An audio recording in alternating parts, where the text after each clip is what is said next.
Father, loose all shackles and chains. This morning, first thing as I wake up, King David turns Sam to the brain. Don't let your courage go down, keep it up. And if your heart creep up and stitch it up, don't let your faith them fall, pick it up.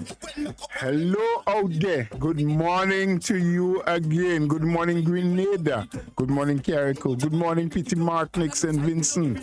The entire Eastern Caribbean and wherever else in the world you may be tuned in to Hard Talk Grenada. We are coming to you live. This is the new National Party program. It's a parties program, and we are coming to you live on CitysoundFM, which is 97.5. The Release FM in Grenada, out there in St. Patrick's, 91.9 and 91.5. CRFM 89.5 and out of Hillsborough, Carriacou, right in the capital, Sisters Radio 92.9. And if you're in the diaspora, especially in Brooklyn, New York, you can get us live on We Noise Radio 94.9. We are oftentimes also on the World Wide Web through YouTube, Instagram, Facebook, and what have you. However, this morning I think we may be having a little technical problem as it relates to the live. Our technical people are looking into it, and we're very hopeful that not too long from now, those of you who normally picks up our signal through the virtual means may be able to touch it. Yes, I'm getting a little signal from the technical man that it seems to be on. So you check it out, let us have some conversation. It's another day of progress. It's a new week. It's the first working day. Well, for some of us, not all of us. There are those who work all week long. There are those, for example, those in the medical profession, like our nurses and orderlies and ambulance drivers, and so they work by shift. So it doesn't matter whether it's Sunday, it's Monday, it's Christmas Day or public holiday. They just work based on when the shift comes. You have security officers, police officers. Yeah, parents, they don't ever get a time off. They don't get a day off. They go 24/7 as the clock ticks because they always have to be looking and caring for the younger ones. But for some of us who do the 8 to 4, the 9 to 5, there's some people doing the 10 to 6 as well, or probably later in the afternoon. If you work in a bar or nightclub or something, you may start at 2:30, 3, 4 in the afternoon, go up to 10 at night. Whatever you're doing, if today is the resumption of work for you after the weekend, I really do hope you had a great weekend, one where you had the opportunity to rest, to reflect, to renew, to rejuvenate, and to be back out this morning again, ready to go. If you have started at 8, well, you're already 2 hours on the work. 9, you've got an hour ahead. And those who intend to start at 10, or 10 is the starting time. If you're not there yet, then you are late. And don't let the boss have to be warning you. You're late again for another day. Try and leave home a little bit earlier. There are a lot of excuses that you can make. The road was wet. The bus came late. Different things. But you need to understand that getting to work on time is important. If you are celebrating out there, having some kind of celebration, a birthday, an anniversary, you're celebrating with your granny, or with your grandson, with your son, your daughter, whatever kind of celebration that you're having. I hope that it will be a wonderful day for those who are celebrating. We say good morning and we say, a happy birthday, happy anniversary, happy whatever it is you're celebrating. We here at Hard Talk, as we oftentimes say, we aim to bring you facts. We aim to bring you the realistic issues as they happen. Sometimes after they happen, but if we can give you a ball by ball commentary as it's happening and keeping you up to date and up to speed, we'd be happy to do that. We always want you to join with us. Join in the conversation. Make a comment if you want to. You can send that via the net, or you can send it by WhatsApp. You can call if you have a question, you have a comment, you just want to share something, or maybe you want to disagree with a statement. We say welcome. You can reach us by touching the digits 440-7377. That's if you are local and you're calling, or you're within the region, 440-7377. If you're out there in the diaspora, in New York, London, wherever else you are listening to us, it's 347-329-3101. Again, 347-329-3101, and the local number is 440-7377. We do also accept WhatsApp calls, so feel free and join in. This is your program. This is a program where you can hear your views, where you can listen to facts, but where you can contribute as well. You can come in with a contribution. Maybe there's something special happening in your neck of the woods and you want to tell us about it. Please feel free to call, and we will accommodate you. We'd like to have you on. We'd like to hear you. The public may want to hear you. There are things that are happening in some areas that nobody except just the people who live in that particular locality would know about. Share the information with us. Call us. Let us know what's happening. Jay, this weekend was a good one for me. It was the weather condition was really good. We got some rains on Friday night, early into Saturday morning, and intermittently during the day. And I am not a major farmer like I once used to be. Age and tiredness and weakness in the bones and probably the muscles is causing me, but also less land space for me, because what I've done over the years is gradually moved away from vegetable production, vegetable farming, into more tree crops. I've planted things like spices and coconuts and avocado, and yes, so it's less maintenance, less bending at the back, and so soursop and those kind of things. So I have very, very limited amount, but I'm also now planting some sweet potatoes. It's around the time of year sometimes when we plant. I have a little bit that I've planted already that needs weeding now, and then over the weekend, Saturday and Sunday were two really good days based on the calendar, the McDonald's calendar, or almanac as we used to call it. They normally give you a guide as to best days for planting above ground food, or food that bears above the ground and food that bears under the ground, so like your yams and your potatoes, your tulips and things like that. It tells you when it's a good time to plant it. So Saturday and Sunday was good, and so Saturday I spent quite a bit of time wet in the garden. The rain came down, and I planted some potato. I hope others did too, but while I was there doing that, a thought came to mind, and it reminded me that planting in your garden is also similar to life. A dream of what you want to be, or where you want to go, or how you want to see your life. It's probably like that seed.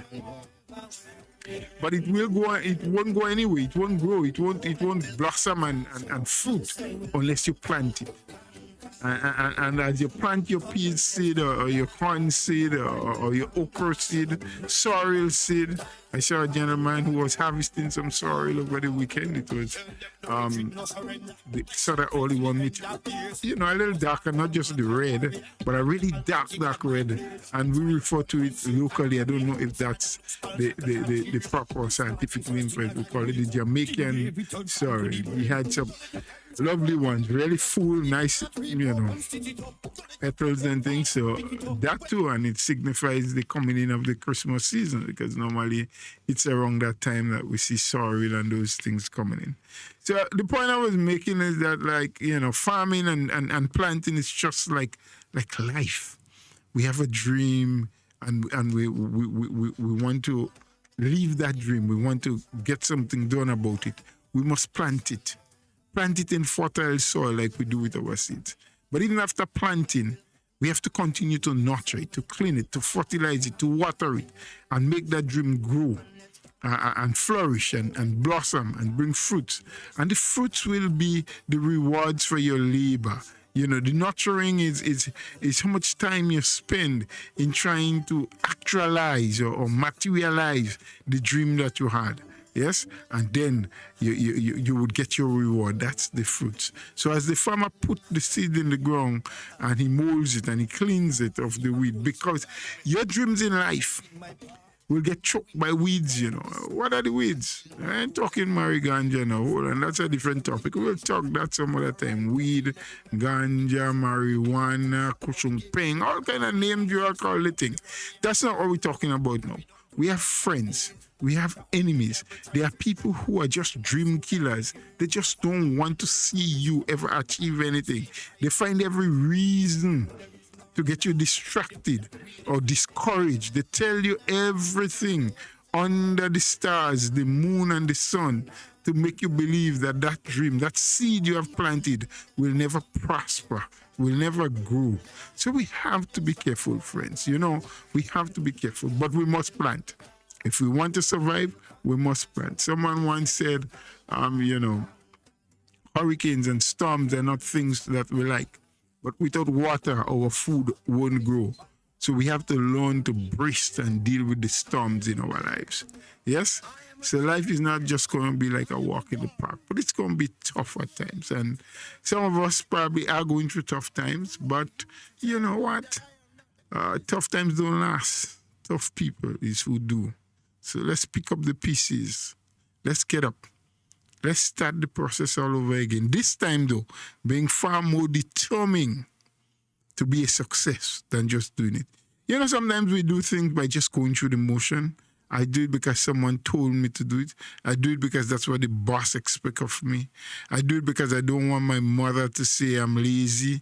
I do it because, my friends say it's a nice thing to do. No, sometimes when we do, we must do with purpose. We must have in our mind. We must set ourselves goals. We must know what our targets are. We should know, even before we do it, what we want to achieve at the end of doing it. So we do it with purpose. And too many of us sometimes just roll through. We just roll through, like a ball or a wrong object put on the edge of a hill, it will just roll. And wherever gravity takes it, it goes. And some of us drift like that. We just roll. Wherever the action is, we're there. Wherever we are pulled to, we go. We have no real sense of direction. Our compasses seem not to be operating very well. And we have to stop and think sometimes, because if you don't have a compass for your life, if you don't know what direction you want your life to go in, if you don't know where you want to be by a certain time, having your short-term, your medium-term, and your long-term goals, 1 year from now, what would you like to see yourself as? What would you like to be doing? What kind of job do you want to have? Or maybe you don't want to have a job at all. You may want to be self-employed. What kind of business? What stage would you want your business to be in? 5 years down the road, would you still be in that business? And how much much bigger you would want that business to be? 20 years down the road, what is it you're expecting? And it's never too early to start looking down the road, making those plans as realistic as possible. And sometimes we talk about planning, and for some of us, we just sit down and we say, all right. I want to own this, I want to do this, I want to do that. Fine. You can dream as big as you want to. You can plan on as much paper as you wish to. You can have many pages or notebooks, as a matter of fact, of what your plans for the next year, the next 6 months, the next 10 years, the next 20 or 30 years will be. That you want to get married and build a house and have a fancy car. All of that is good. But it means nothing at the end of the day if you are not prepared to make the sacrifices and do something about the plans you make. If you are not prepared to get up from where you are, rise from your slumber and say, hey, I want that to be happening in my life. I want my life to move in that particular direction. I want to have some upward mobility, and we put a time frame to it. Well, some of us, again, abstractly, we just say things and we never put a time frame. So whenever it happens, if it ever happens. But we need to put time frame. So your planning is good. But to actualize your plan, you must have a time frame. You must know by what time you want to achieve what. And always push yourself hard enough, especially at the beginning, so that you can overachieve. So if the intent is to do the foundation of your home that you wish for 6 months from now, 6 months from now, you should push hard enough that you would get the foundation and probably start laying blocks. Excuse me. Push ourselves. So dream, plan, but we have to actualize it. But we also have to realize that in actualizing, there are going to be problems. There are going to be shortcomings. Things are going to be different because ideally when we plan expecting certain things, and conditions do change from time to time. I think we already have a caller on the line. Someone is persistently calling there. Let's see who it is. Oh, seems as though we lost them. Yep, we're sorry about that. Somehow we have lost that call. So, caller, if you're still hearing us, you can call back. Yes, you can call back. Yeah. So I was saying we need to be persistent in our quest, but we don't have to be ruthless. Persistent, but not ruthless. There are some people, because they're on a certain path and they want to achieve certain things, they become ruthless in their endeavor. Good morning, caller. Hello. Good morning. Yes, welcome to HARDTALK. I'm calling to make a contribution concerning the law that they passed, the transportation law. Law, yeah. And I must applaud the government for doing that, to taking a stand. Mm-hmm. Okay. Well, listen, we are very hopeful, We are hopeful that on Thursday of this week, that we'll have someone in studio with us to have some more in-depth discussion. What happened? Are you hearing me, caller? Well, I'm not hearing. Okay. If you turn the radio down a little bit and just listen to us on the phone. Yeah. Yeah. I'm saying to you. Yes, I'm hearing you. Just let me lower the radio down. Yes. Yes. What I'm saying, that I want to be short. I think all, especially them busmen, I think all busmen went to the same school. Thank you. Yeah. Okay, thanks. I was saying, and the caller made the point, right, that as it relates to that particular bit of legislation that was passed in the Houses of Parliament recently, some Transport Act, I have to look it up a bit and get some more details on it and, acquaint myself with it a little bit more. We are attempting and we're very hopeful that on Thursday of this week, we may have someone in studio with us to speak more in-depth on that bit of law, to let us know what the expectations of the laws are, what it is they expect of the busmen and other people that ply the nation's road, and what the penalties for what transgression, or infraction of the law, what the penalties are and why those penalties were set and different things like that. So for those of you, including that caller, who want to get some more knowledge, who want to have a greater say, who want to add, as we would sometimes say, the two pence to that whole issue, let's keep our fingers crossed till hopefully on Thursday of this week, we may have someone in studio with us that can dive into it a little bit more and dissect it a bit more, so we'll have much more clarity, greater understanding of that piece of legislation. Because there's some little hoo-ha, I heard the busmen, I heard the cry and the quest, for consultation and what have you. Did they have consultations? I don't know. I hope that these questions and much more will be answered on Thursday, God's willing. Yes? So we can hold those thoughts about that until Thursday morning, I hope. So, friends, today it's as I've said earlier, on the start of a new working week. Hope that people are refreshed and rejuvenated and have a renewed spirit for work.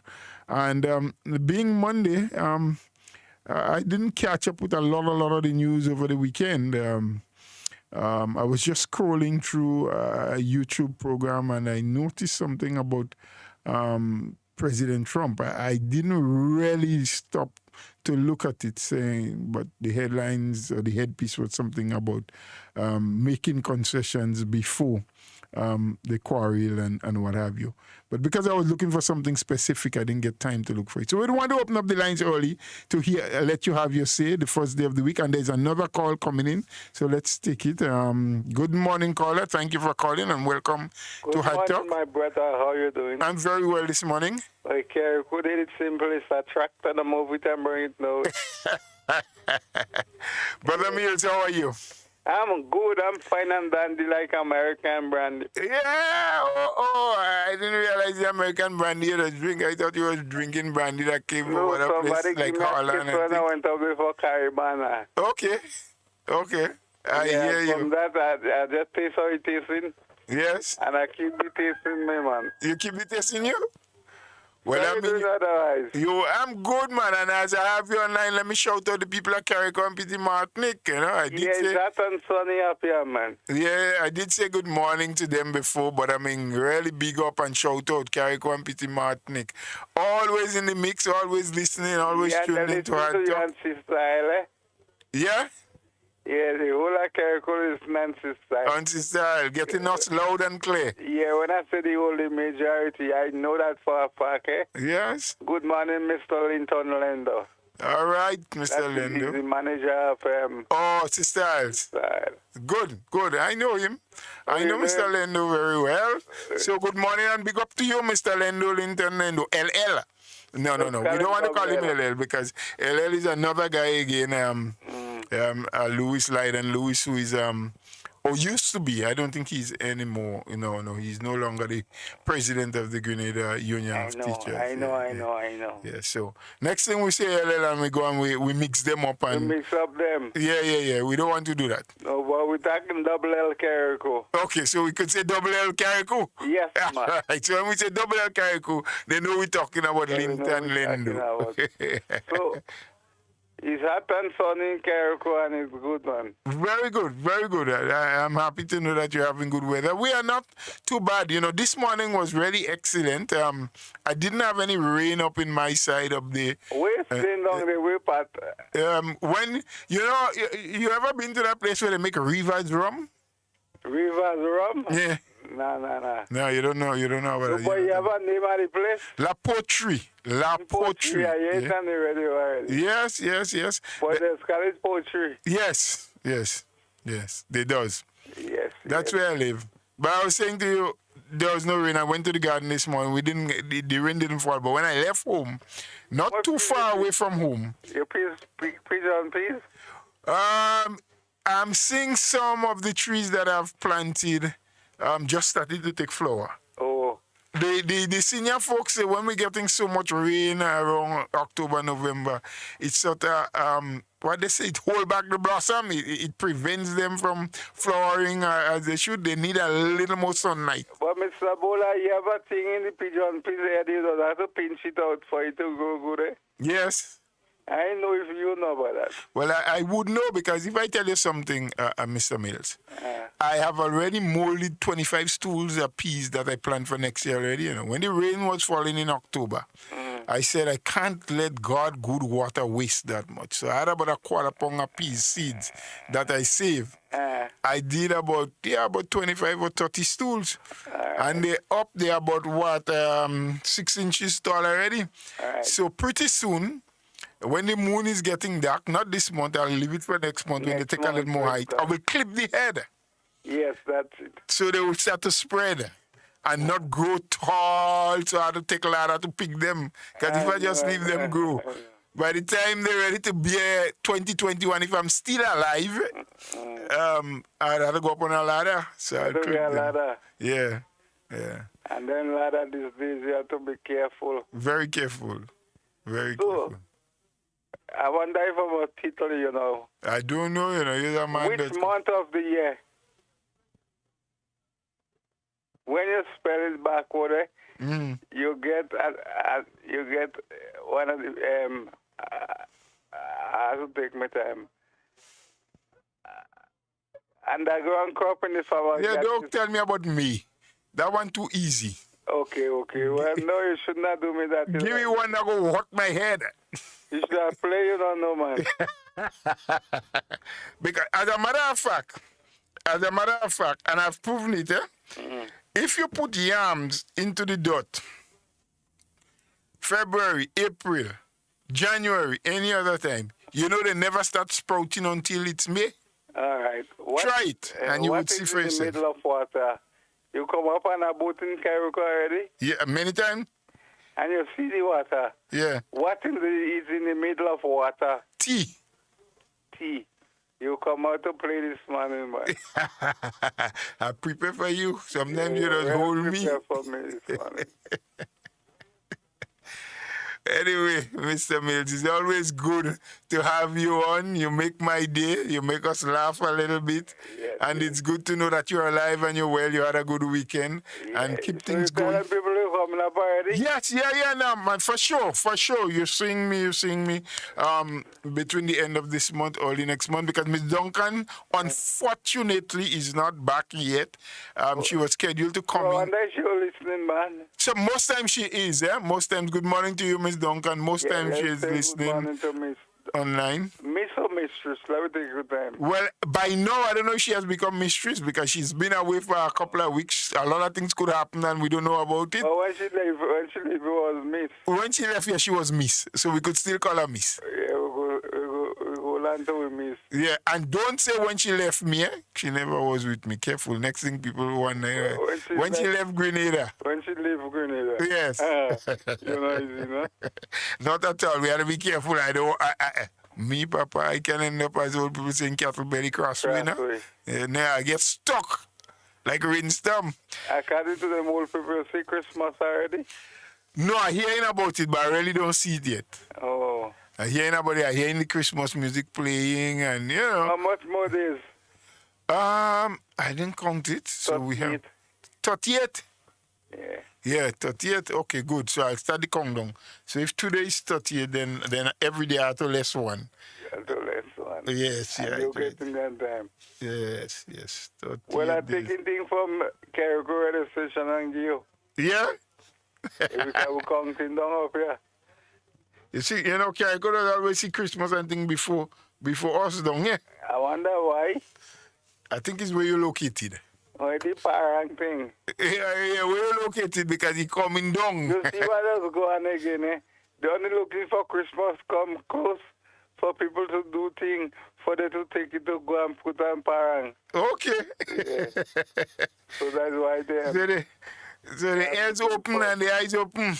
You ever hear, I don't remember who, but I sing one boy, we just see wrong corner, we just hear from distance away. Oh, I am Skylark and them. Skylark and them, not sing that. Open your eyes. Open your eyes and see.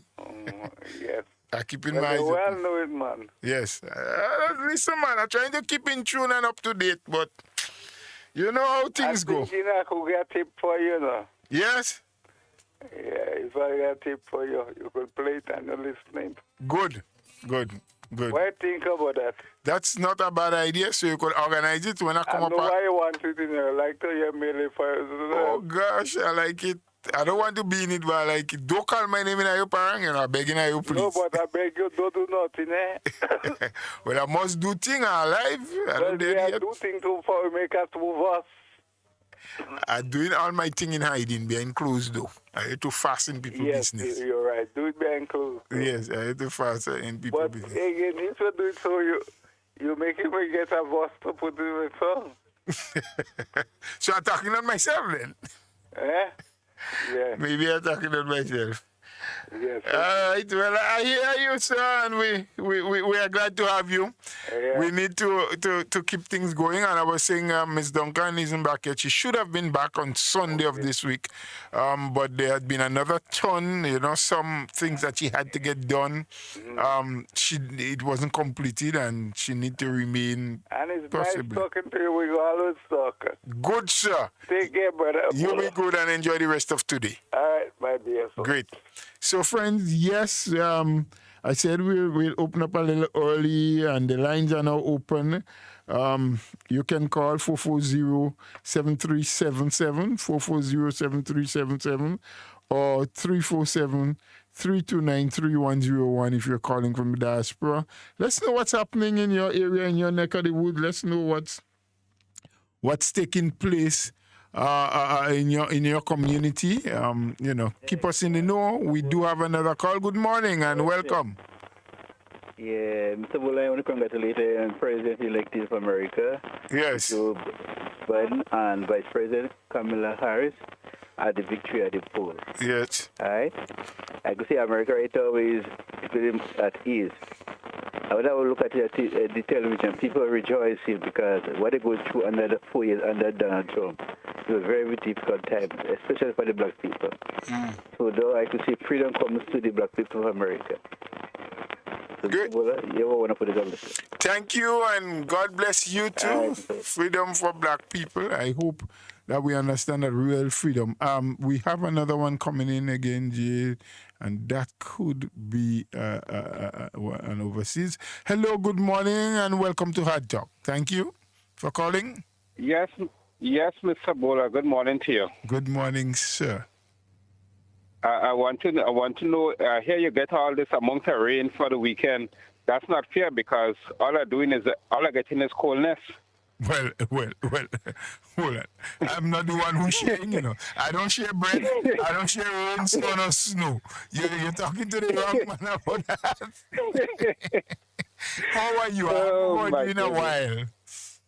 Yes, because I've been busy. Okay.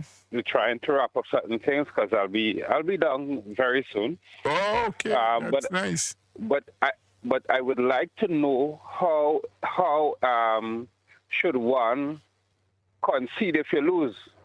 How should you concede? Concede, yes, because I find certain persons don't know how to concede.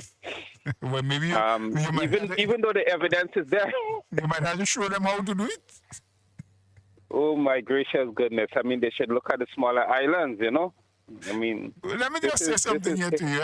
I don't think it's an issue of not knowing, I think it's more an issue of not wanting. Because there are some of us who feel that we are anointed to certain position. And we take this thing, I mean, it happened in some Caribbean island, not as bad as it's happening up in your neck of the woods. Because some of us as politicians think that we have the power, but we don't. The people is who have the power. And when the people speak, we have to listen. I always say to our politicians down here is that we are the students, they are the teachers, because there comes a time when they will mark our examination paper. And that is based on how we perform. And we get a grade based on how we perform. You perform well, they may well grade you high and you continue in class. If you didn't perform well, they don't take time to kick you out. So, my dear brother, I hope by now, I was just saying earlier on, I saw something on YouTube, which I didn't go through, I didn't listen to, but it spoke something about him making concessions. I don't know if he has finally done that. No, well, actually what happened is in the press conference meeting that he had in the Rose Garden, he did admit to defeat, but then after he retracted it immediately after. Oh, shit. Sorry for you saying that. No, that's okay. But he did not really think. But one of the major problems is that there are certain cases pending. Yes. Like in the Southern District of New York and other places, which he cannot get away with. But if he has four more years in power, then certain things would go away. So that is something that he is fighting. Because he is really disappointed. He thought that he would have gotten away with it. But in the U.S. here, you don't get away with some. If you're wrong, you're going to face your penalty, It's not just talking about it. And it's not just something that he can get a pardon for, because it is a state. It's not a federal thing. You understand? Okay. So that's a different thing. I mean, he is even thinking of starting the idea of pardoning himself and his children for crimes. No, I want Grenadians to listen. No, for crimes that he did in the past and in the future. In the future. Yes, that is what we're hearing in the news. So crimes that he would have done in the past and in the future. He is thinking of how to pardon himself for that. Now, that again is very strange, but the people have spoken, and I think that once the people have spoken, politicians should listen to the people and move on from there. You're not there forever. You're not a king, you know? Not there forever. It's a lesson Yes, to all but of us. A lesson to all of us, and not just in politics. Whatever position we hold, wherever, whether we're the CEO of a company, the manager of a bank, or we have to treat people correct. We have to understand that human beings can make or break us, and whatever kind of business we into, we need clientele, and if we don't treat people right, then we can't grow our clientele, and our business will not prosper. So, I think it's a teachable moment for all of us. Yes. Yes, we all should learn from it, and move on. We're not there forever. We have to learn to respect people. But I was pointing out to somebody yesterday. It is very funny, and I hear the media playing that. I remember when he would have won the election, there was large demonstration for weeks. Yeah. Not my president, and stuff. That's people who didn't go and vote. And people vote is very, very important. You say, I ain't voting because I ain't seeing change. Well, we saw a lot of change here in the U.S. Because people did not vote. And he's the only president that when he won the election, there was massive demonstration. And now that he lost, there is massive celebration and across the world. Because I've seen videos from people from whether it be France or wherever celebrating the defeat at the Electoral College. So anyhow, I'll be in Grenada shortly. Shortly meaning this month, or meaning this month. This month. Yes. But I don't want to have anything to do with my girlfriend, Corona, so she can stay where she is. But you better don't bring her with you. Tell her you have enough girls in Grenada, so you don't come here with her. Leave her over there in the U.S. Leave her here? Yes, leave her in the U.S. Tell her you have enough girls in Grenada. You don't need to bring her. But we don't even want her here because she's causing too much destruction. I know. I've been listening to the updates. I mean, it's really, really hitting. I thought it was getting better, but it seems as though it's getting worse. There's a second wave or something. And I want people to understand. I want my Grenadian people to understand. You have states like Texas, who has outside of the hospital, they have morgues, portable morgues. Okay, you bring it, you set it up and stuff. You have refrigerated trucks and stuff outside of the hospital. We have not had one death in Grenada. Nope. I want my people to think, pay attention, stop being foolish.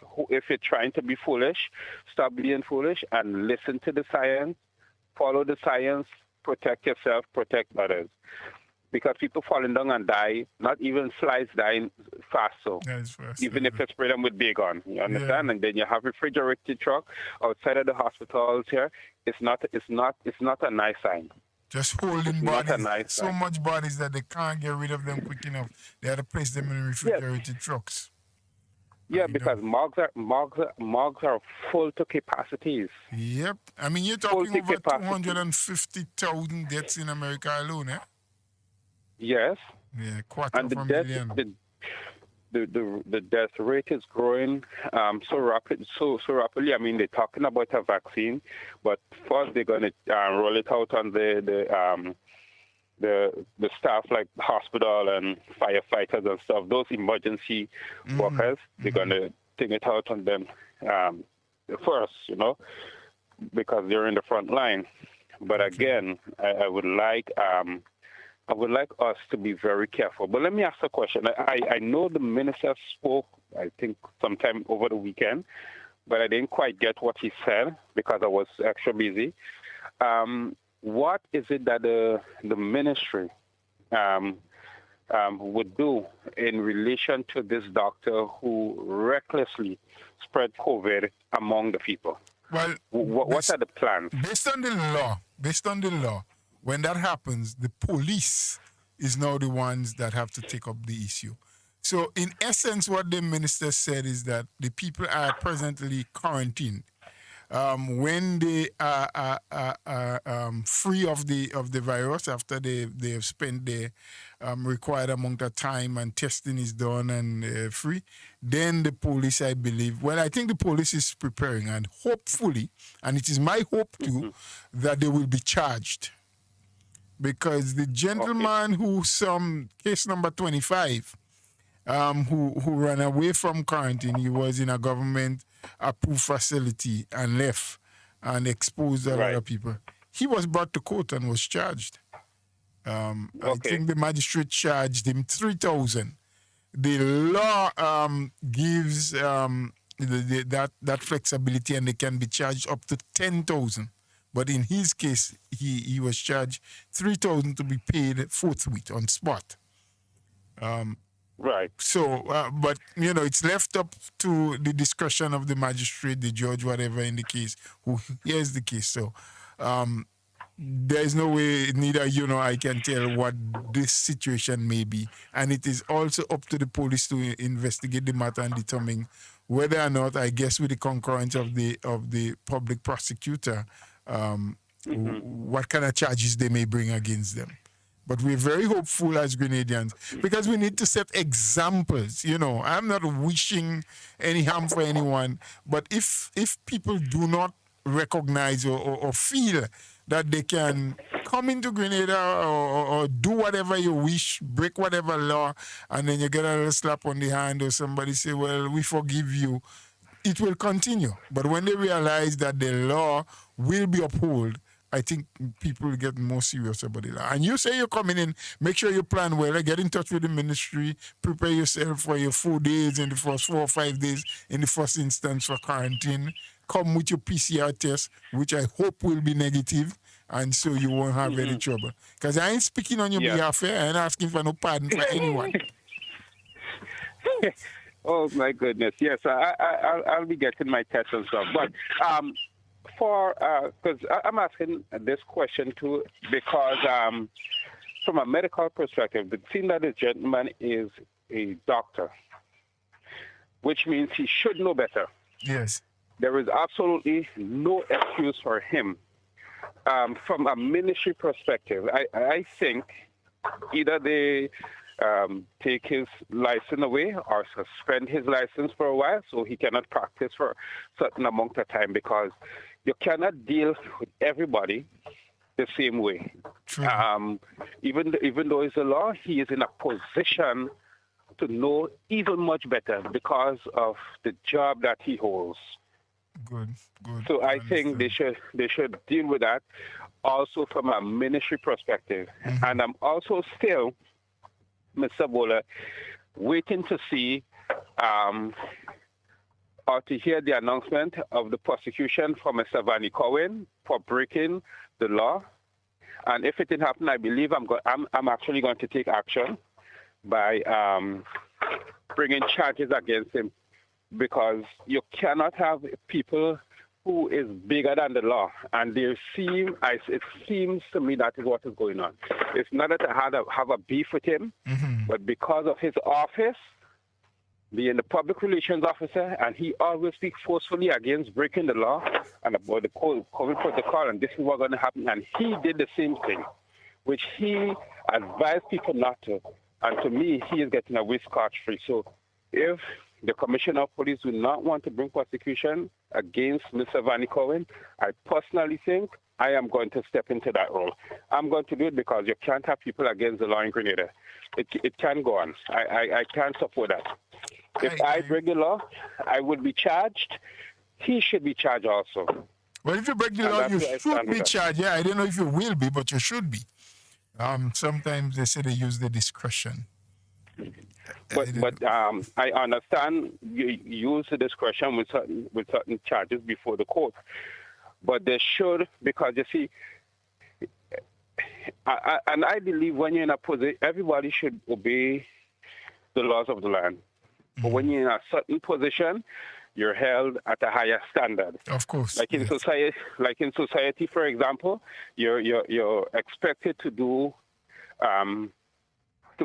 good, to behave good. But if a pastor behave out of the way, my God, you'll hear the whole country speaking about it and how he is a pastor and he should know better and this and that. And you understand where I'm coming from? Yeah. Because I get your point. because of the office which that pastor holds, and it should be same thing so with the police. And I think I don't hate Mr. Vanny Cohen, but he should be criminally charged for breaking the law. If everybody else could be charged, and there are videos out there. I saw the video. He was not wearing his mask. He was in the group of people. As the head of the community relations department, he also should be criminally charged. So have a good day, and let me give somebody else a chance to call. Thank you. We welcome you, and we hope that we'll continue to hear you. I see you stop calling because your girlfriend today here, but anyway, let's leave that for next day. Have a good one. Don't worry. I know everything is okay with her. Well, mister, I didn't say you don't know, you know. Well, it is well with my soul. I'm not saying it's so well either. Thank you for calling, bro. Enjoy yourself. Take care. Have a good day. That was one of our callers from out there in the diaspora, Brooklyn, New York, listening to us live on We Noise Radio out there, 94. Yep, 94.9. That's the digit for the out in New York. Friends, I just received, and of course the lines are open. You can continue to call, make your contribution, and there's another one coming in at this time. Good morning, caller. Welcome to Hard Talk. Oh, yes, good morning, Doc. And how are you this morning? Not too bad, and how are you today? Very well. Did you have a good weekend? Yes. Thank God. Very, very well. Thank God. Lively pursuit. You know, I can't tell the difference. I think you're livelier today, these days, than when the lady was here, you know. Yeah? Yeah. Well, maybe I have more space in the studio. But I'm sure you take note. You know, I think she's going to remind you of that. So when I was there, you was happy now. No, issues. Yes. You know, I listened to the conversation of this shop. And to me, I remember hearing a lot of years ago, that the population of the world is so small. Mm-hmm. And we have to find a way to reduce the population. I think the talk is now to get down to 600 million. 600 million, yeah. But now we have a situation where the population is dying. I wonder if it is a hypocrisy of those who wanted the population to be reduced. Do you know? Now showing great interest. Mm. I'm wondering, because I know I heard it, that the population was too large, and we have to find a way to reduce the population. Yeah, but in countries like Grenada and some of the small islands, they say the population is too small. Don't hear. Yeah. But the bigger guys was saying that the population was too small because 7-point-something billion was too much. Yes. Who knows what was done or what is done? And at the same time, we say, no. Well, you know, it's overwhelmed us, so let us see if we could save some lives. Mm-hmm. I hope it's not a trap, but I'm taking very, very careful note. I believe it's bordering on the line of hypocrisy. Okay, right? We got to keep our eyes open. Yeah, you know, something that bothers me, and recently is that proposed bill that will ask the bus drivers and businesses to be registered. Mm. And say that to do so the penalties. I think the government has its right to be actually looking for ways to streamline the business, and I understand it. But at this time, I believe listening to what is proposed, I think it is harsh. Mm. Well, I did say that we would have somebody, hopefully, we have gone a long way in terms of the discussion, to be in studio with us on Thursday. Yes. Thursday of this week, where we hopefully can dissect that bill and get into it and talk more about some of the things that you want to talk about. It has to be revisited because, you see, I'm looking at it from the perspective of new businesses, people who may want to come into business, and people who are already in business are struggling, and how it will interfere with commerce. Right? On that level, I'm not criticizing it. I know, I understand. It needs to be fine-tuned because it could be very, very devastating for us at this time. Yep. All right? Yep. So I wish you would be in a position to listen on Thursday I would. and make your contribution. I would. I'm very hopeful. We have our fingers crossed still. Yes. They said yes already, but they have some other things they're looking at. So we're very hopeful that we'll get the opportunity, Thursday, God's willing, to deal with the bill in its totality. Yeah, before it becomes law. Yep. Right. Take care. Thank you so much for your contribution again today. And have a good Monday. Yes, so I was about to, for the purposes of the Ministry of Health, they have just received the schedule of fogging from the Senior Environmental Health Officer. And there's nothing done for today, Monday the 16th. I don't see anything under the schedule. But starting tomorrow, 17th November from 4 p.m. in the afternoon, they're looking at Archibald Avenue, Tantin Terrace, and the Ministerial Complex environs. That's tomorrow, Tuesday, 17th November from 4 p.m., Archibald Avenue, Tantin Terrace, and the Ministerial Complex and its environs. On Wednesday, 18th November, Montrush, the housing scheme and its environs. And again, they would start that fogging process from 4 p.m. in the afternoon. Thursday, 19th November from 4 p.m. in the afternoon again, Vendome and Constantine. And Friday, 20th November, New Hampshire proper, and that is from 4 p.m. in the afternoon. So that's the schedule of fogging for this week. If you are someone that has difficulty breathing when there's smoke around, or you're asthmatic or has some other kind of respiratory problems, and you may not be able to adequately accommodate the fogging, please probably absent yourself from the area during the period. All fogging by the ministry starts from 4 p.m. in the afternoon, and I will just repeat, starting tomorrow, Tuesday, the 17th of November, from 4 p.m., the team will be in the Archibald Avenue, Tantin Terrace, and Ministerial Complex area.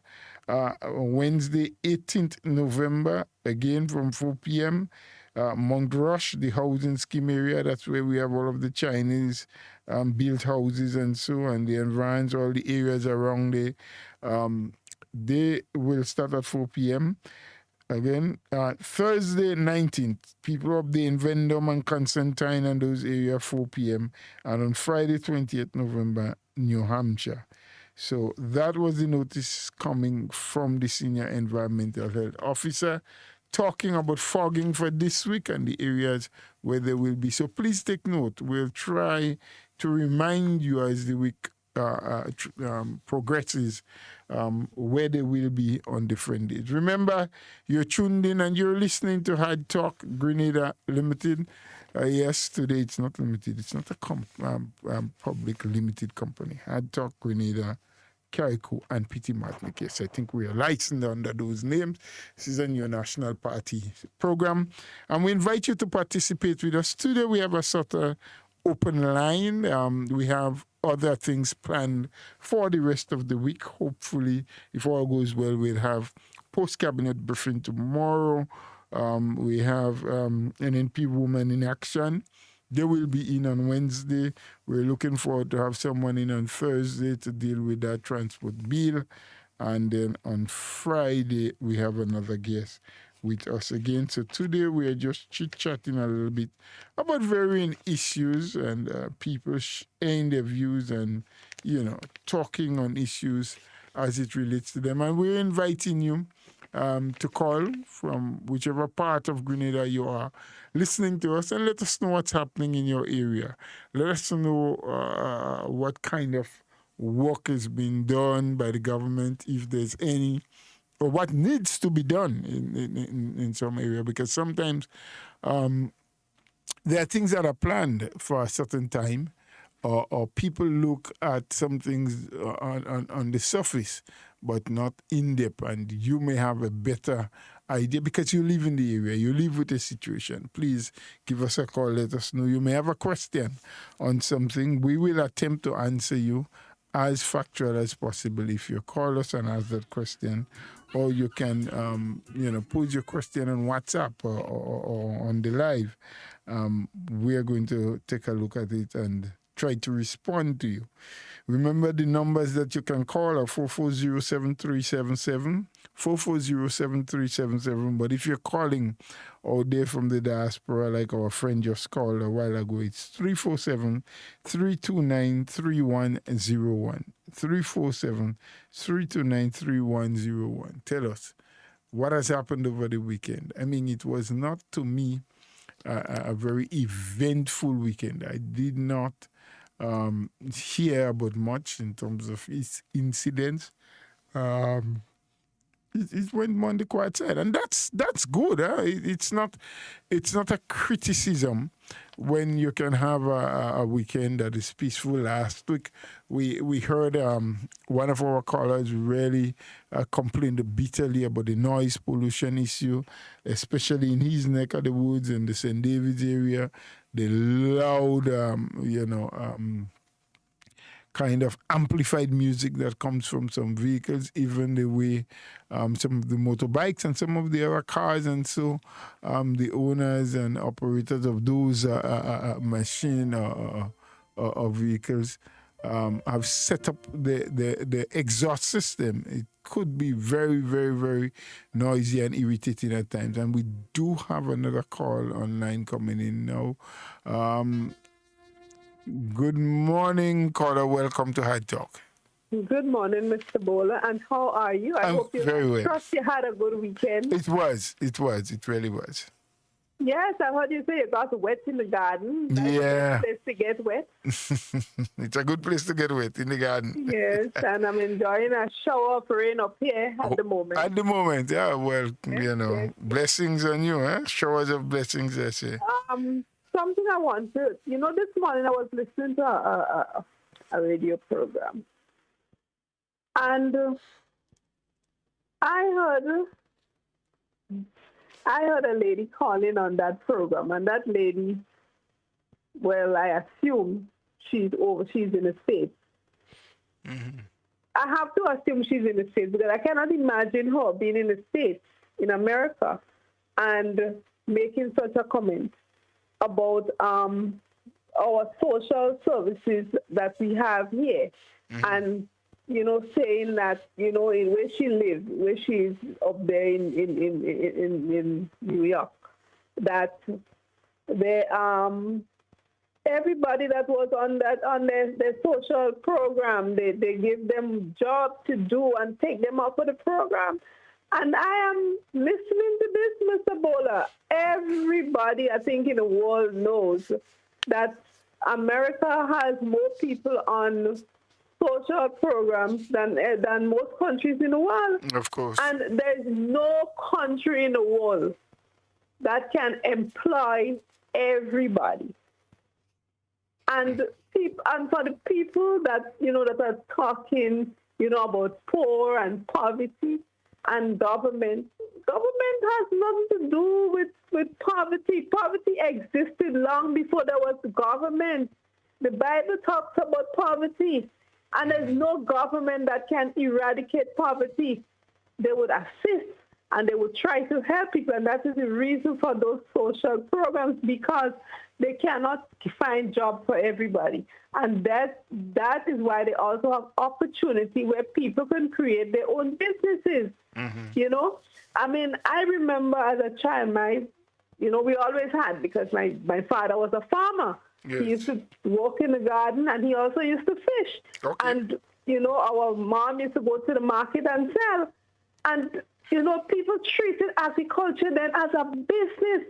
And so they prosper. The little things that, our mother, by the time she go to the market and come back with the amount of money, and then that was a lot of money.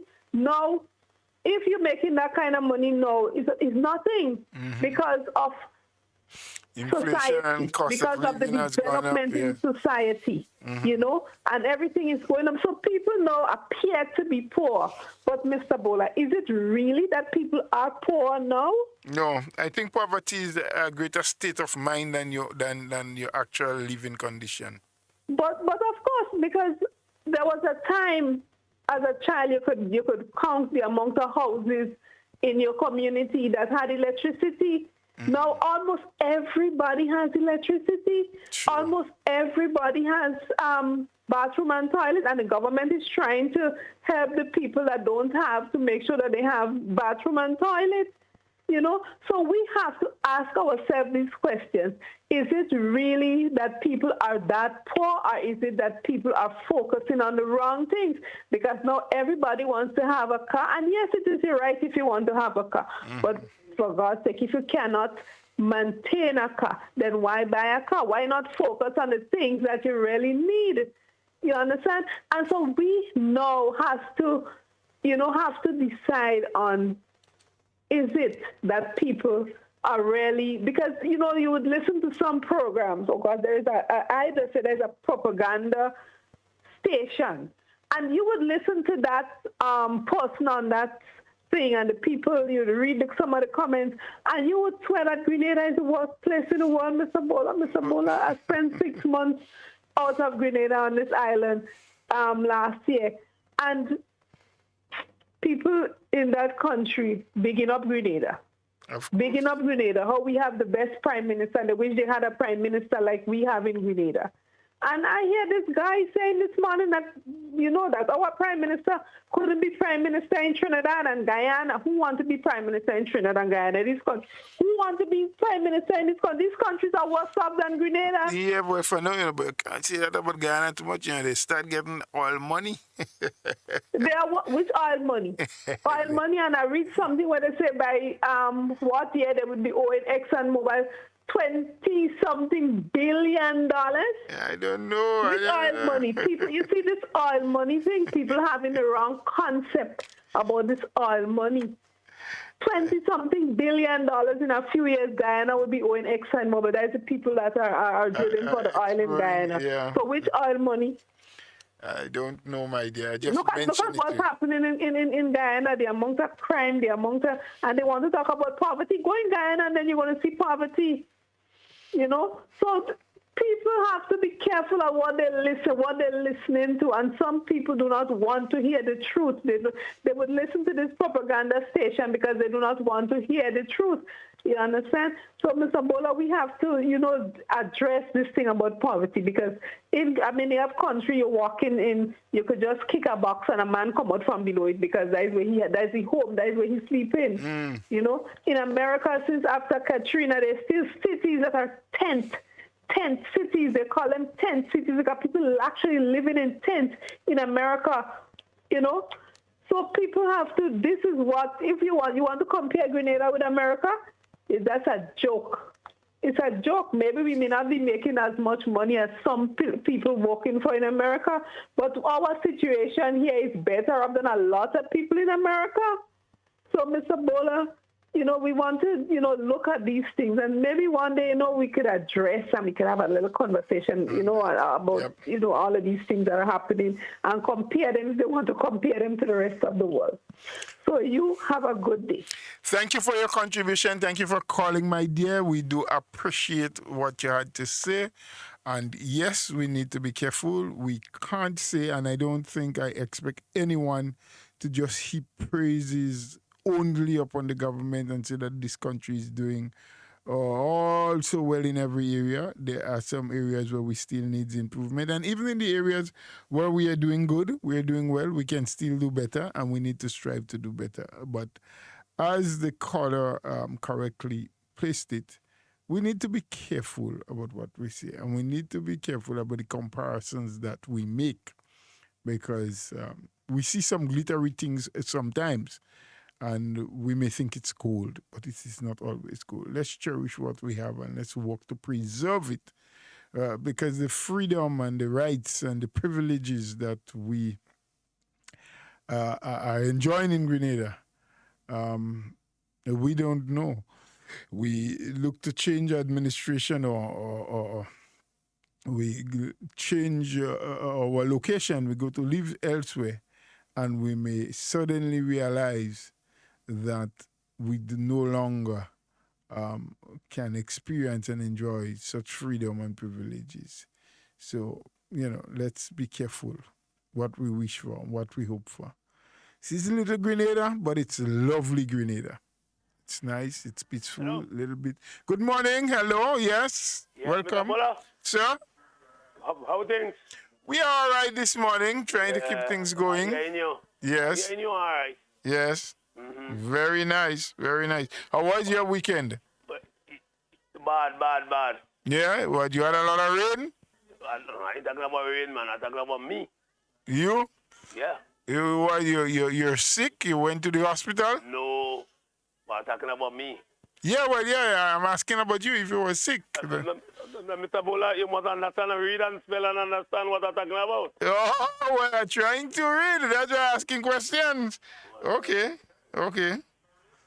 I hear you. I don't want to talk too much with them thing over the air. Okay.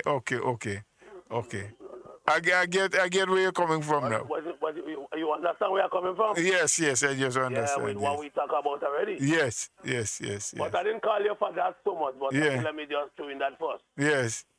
That lady that talked just now yeah. about certain thing again, what she's saying there is correct. No country can employ everybody. True. No government can employ everybody. True. Big United States, I believe you have people in the States that more badly off than we here. Some, of course. There are some who are. More badly off than we here. Mm-hmm. We have so much a beautiful little country here. But some of us playing the skin with it, Mr. Mm-hmm. Yeah, no joke about that. Some of us playing the skin with it. Because the problem is, we tell them to wear their mask. They don't want to wait. Talking through all about with nothing in their face. And some of them want to come and give you bunks, you know? Yeah. Some of them want to come and give you bunks. But the problem is, I ain't bunksing nobody without a mask in the face. All right. No. If you ever forget, I don't see if I time me cut it from my nose and all them type of thing. Okay. Uh-huh. A face because covering. I know how dangerous this thing is. Yes. But we are right here in a timely. Mm-hmm. Yeah, we are right here. Maybe some people don't look at the news. He don't look so. Yeah. He don't look so. Because the international news every day, they're telling you about how things are getting worse in some countries.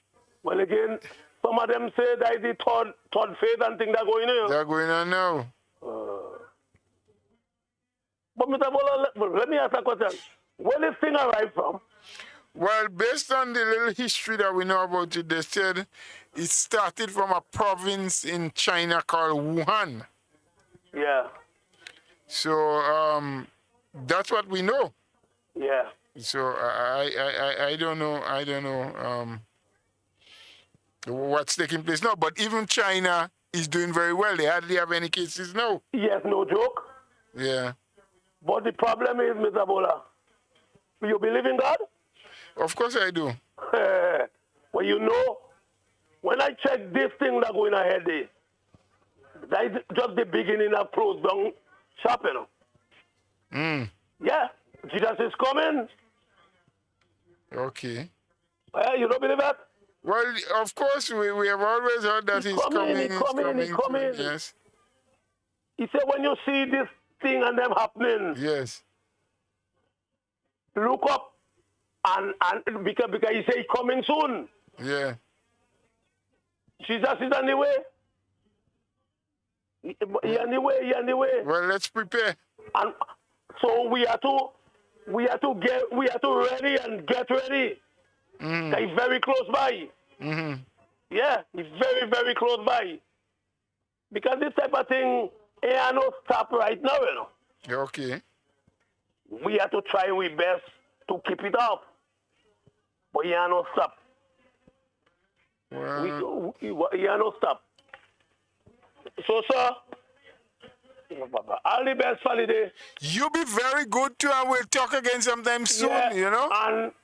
And don't forget to see what you could do. All right, great. Yes, sir, take care. Good, man. Good, Right. nice. Okay, that was our boy there, you know, giving his 2 pence. Said Jesus is coming, so let's prepare. We do have another call coming in. Hello, good morning. Welcome to Hard Talk. Good morning, Mr. Bowler. How Good are morning. you? I'm very well this morning. How about you? I'm good, thank you. Wonderful. I am very happy to report that 2 of the bridges in Paraclete is being done. Yesterday, excavation took place on the one close to the medical station, so that you see so many other people are getting employed now as the bridge started. Great. So finally, we are getting our bridge. And you're getting the wall up. I had a little information on that. I know that. Well, I have lots of pictures, so if you want any, lots of photos. Okay, yes. I spoke with the contractor. We can send it to you. I spoke with the contractor over the weekend. He said to me that they had poured concrete on the foundation for the wall. One going up to Yes, going up to Blaze. Yes. But and yesterday they did the one down by to the medical station. Yes. So that's wonderful. It means that things are happening. Good news. Great. Things are happening despite the COVID. Great. I'm happy to report that. Well, thank you. And we like that. We're happy when people can call and say, yes, when this is things are happening, we need to report it as well. Certainly. I mean, I was in the UK and lots of false rumors being going around. Yes. And I know it's not true. Right. So I had to let some of them know that's propaganda. Good. And don't listen to this type of things. Get it from people who live in Grenada and who know what's going on. What's happening. So I had to tell them about it. And once something is going good, we need to let people know instead of people just saying bad things. That is not even happening. True, when it's not happening. You know, and if something bad has happened, I also say to people, we need to speak about it. We need to have a conversation. Let people know but don't create, don't magically create bad things when you know they're not there. The things that are happening is not true. It's not true, yes. Yes, because I live here and I know all the things that's happening, you know. And when people call me and tell me these sort of things, I have to tell them, no, that's not true. We probably live in a different Grenada. Because the Grenada I'm living in, these things are not happening, and that's not true. So I don't know if it's another Grenada you're living in, but it's not my Grenada. Thank you for and that. We are very blessed here, and people need to count their blessings, because when I see what's happening in the UK, I couldn't wait to get back here. Right. Sweet Grenada. I'm glad I got back safe, and I have no COVID. Because I kept away from it. Leave her wherever she is, not into Grenada at all. With this one. We want Grenada to stay clear of this thing. So have a nice day. And thank you. The good work, Mr. Bowler. Thank you so very much. We appreciate you, and we appreciate you calling and telling us about those 2 bridges. Yes. And also, this morning I passed on the new piece on Marseille. You have a death in Paraclete as well, eh? You have a death up there. Who is it that passed on? That's Ben. Oh, right. That's Ben who drives that big truck. I know he wasn't very well. You know, well, God rest his soul in peace. My condolences to his family. And, you know, I hope that our rep knows. I'll try to take a note and pass it on to her, so we'll make sure that a visitation is done. Thank you. So have a nice day and continue the good work. I will try my best. You have a very good one yourself, and enjoy the rest of your week. Right, and thank you again for calling. You're welcome. Good. Bye. 2 things, talking about the bridge, but just before I dissect into that a little bit, someone sent me a message when earlier on I spoke about case 25 being charged $3,000, and the person said, yes, that is correct. However, the case brought against case 25, and I'm now talking about the gentleman who abscond, as they would say, or skip or left the secured facilities of quarantine without permission, without receiving his test, without being told. And when his results came back, they found that he was positive.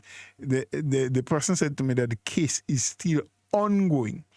So I need to get some clarity about what the charge, that $3,000 charge, what was it for, if there's still a case, or maybe there were various charges brought against him. I don't know. I was of the opinion when I heard about the charge that it was because the case went through and he was charged. But I'm getting some news. Somebody sent me saying the case is still ongoing. So maybe one of the cases, maybe more than one charge was given. I am not too sure, but I hope to investigate and be able to give greater clarity.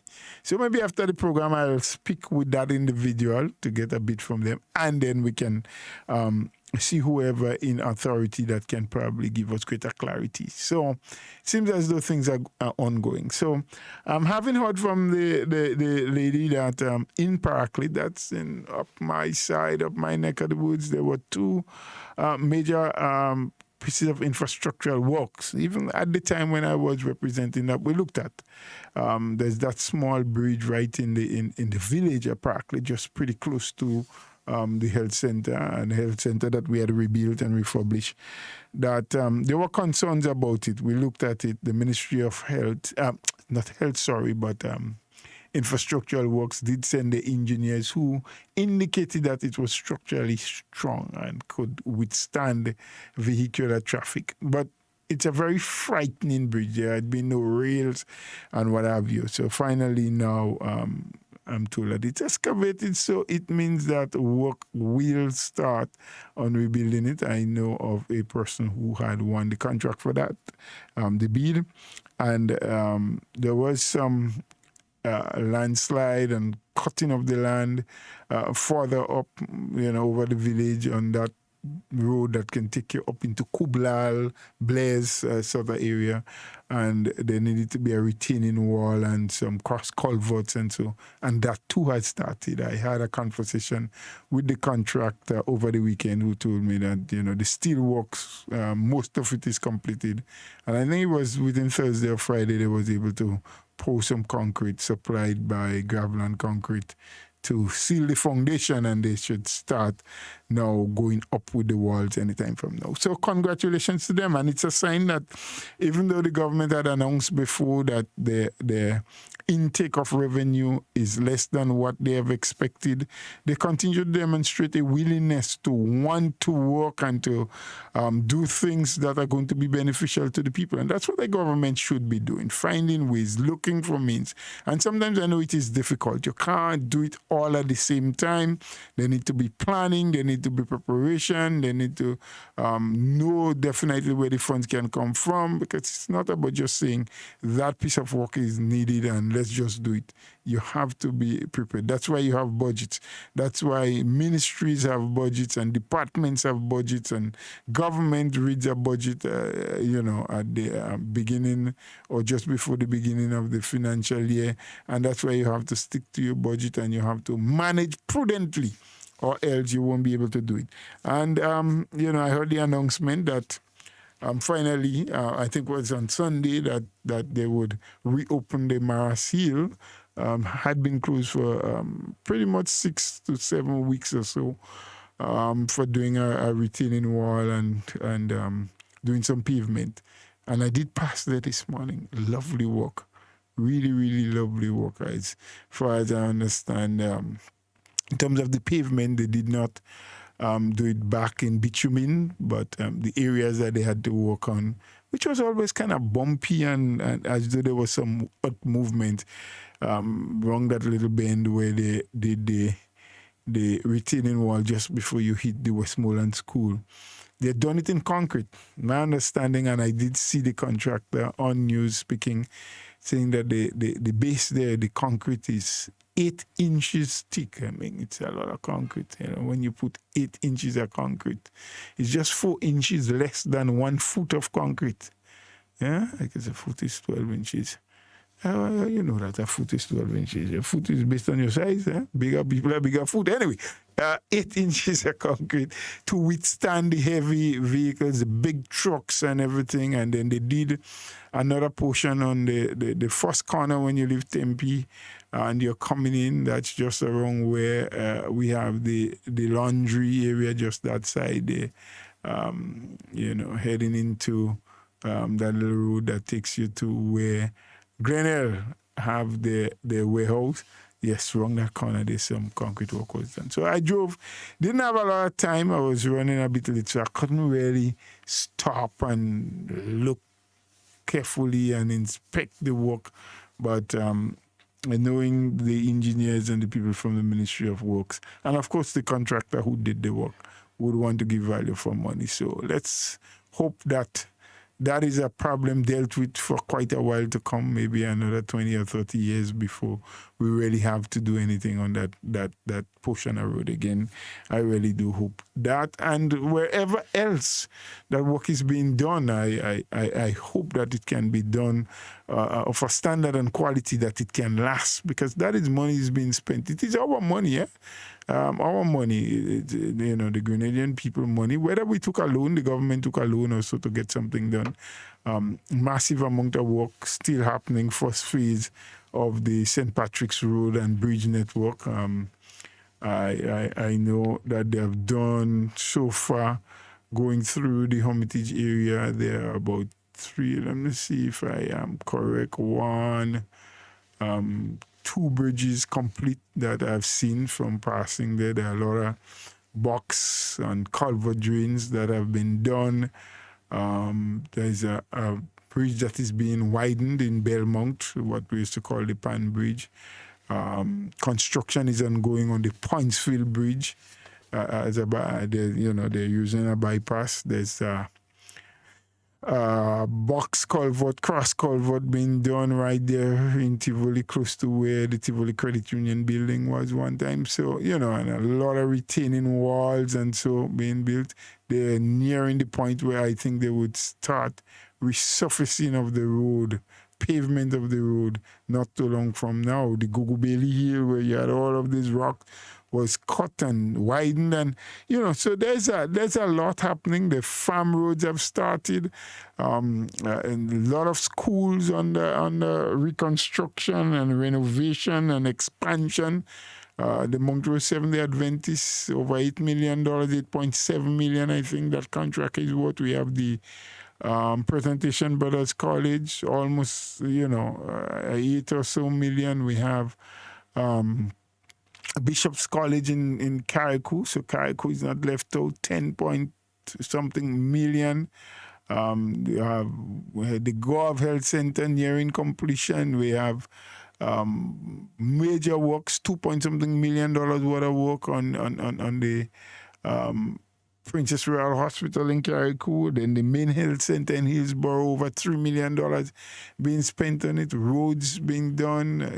There's another smaller, not small, because it's about $12 million worth of work to happen on 52 or 53 schools island-wide. I mean, smaller volume of work on the schools, 200 and 300 and 400, probably up to 500,000 on some of them in terms of repairs, renovation. Some will be the roof, others may be electrical and plumbing work, some repainting, whatever have you.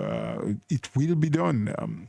I know that bid documents are out for quite a number of those. So between now and the end of 2020, a lot of this work will be in progress. Some of it may move into the new year, January, February. I mean, construction as a whole is on a rise in Grenada coming out of COVID. There are a lot of people who want to do little things around the house. They can't find a good skilled tradesman. All good and very skilled masons and carpenters and plumbers. They are engaged on some project someplace, if not government, private, whether it's a house, it's a hotel, because we do have quite a number of them building. The Kiwana Bay Resort, work is continuing, expansion is being done, the plans, some work has started and Calivini down that side. There's the Livera project to come on stream, the in St. David's,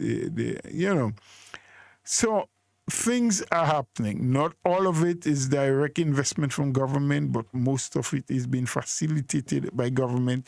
So we need to be grateful, as one of the callers has said. We need to count our blessing.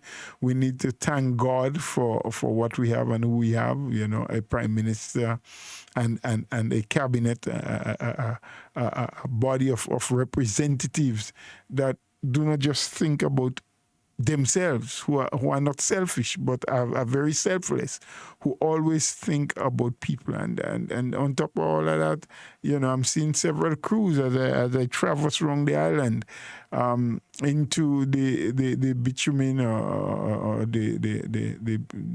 they're patching and repairing some of our roads. You know, plugging the potholes and even doing the building of the sides where the drains have become too deep and it is dangerous for both pedestrians and motorists. So it's not perfect. It's not perfect. There are a lot of things that we can see that we can still complain about. There are a lot of things that still need to happen. Some are happening and probably needs to happen at a faster pace. Attention needs to be given much more often. More collaboration is probably what needs to happen.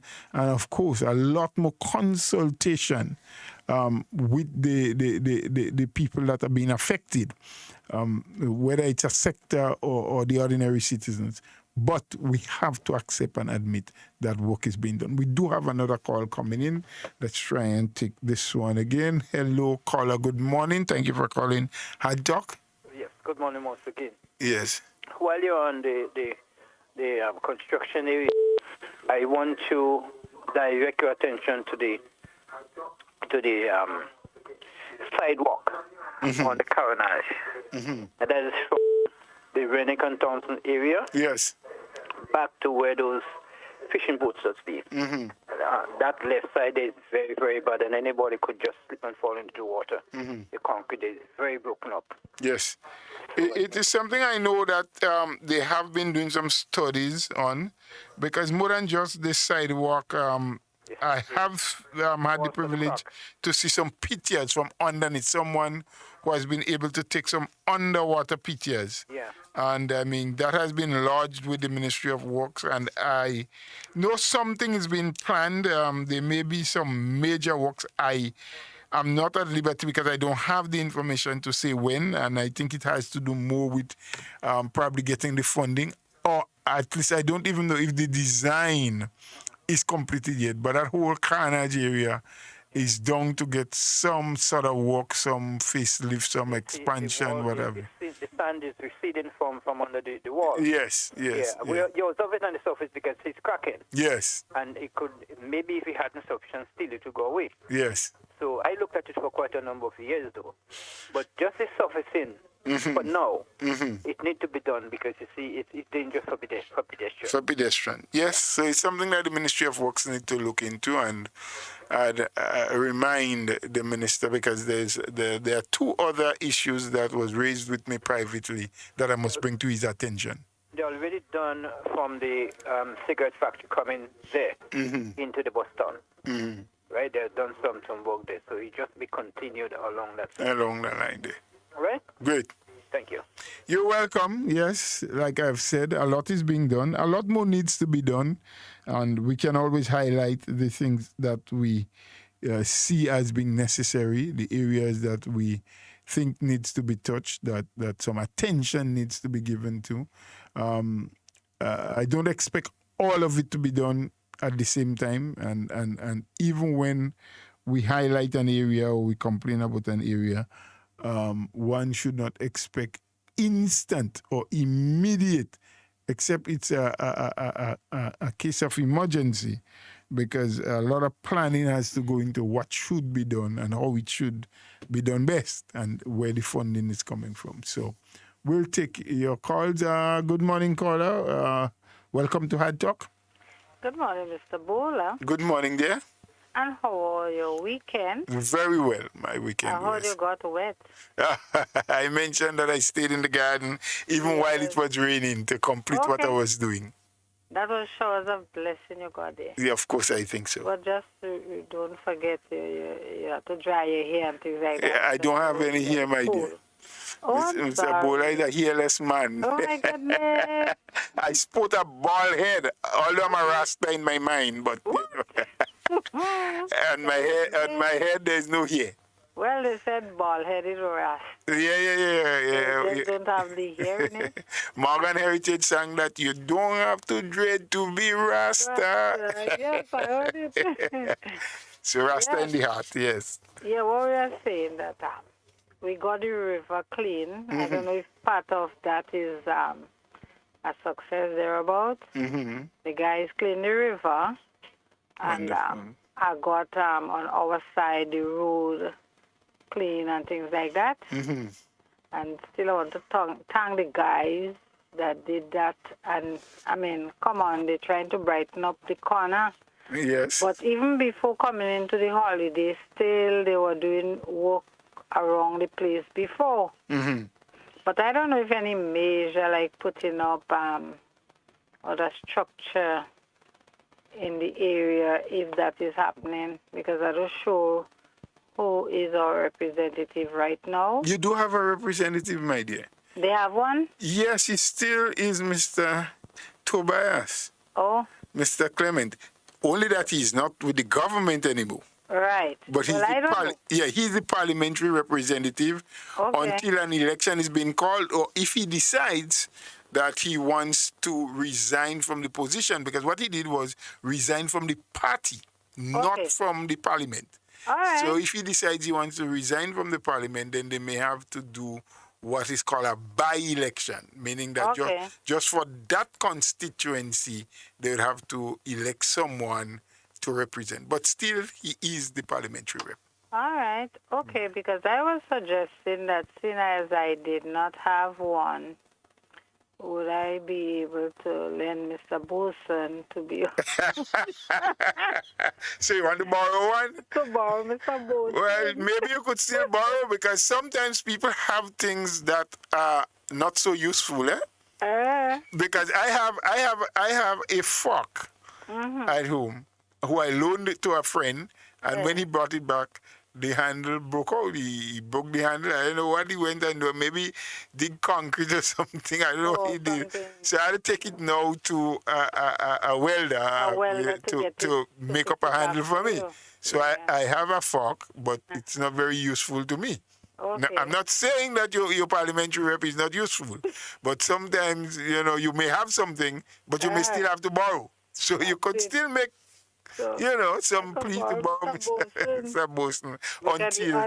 The others are so busy, I can't say, well, I'll borrow Miss Modest. I know. Miss Louise. Oh, my God, she gives such a good account of herself. Yes, she does. She does. Yes, I'm very proud of her. That's my representative.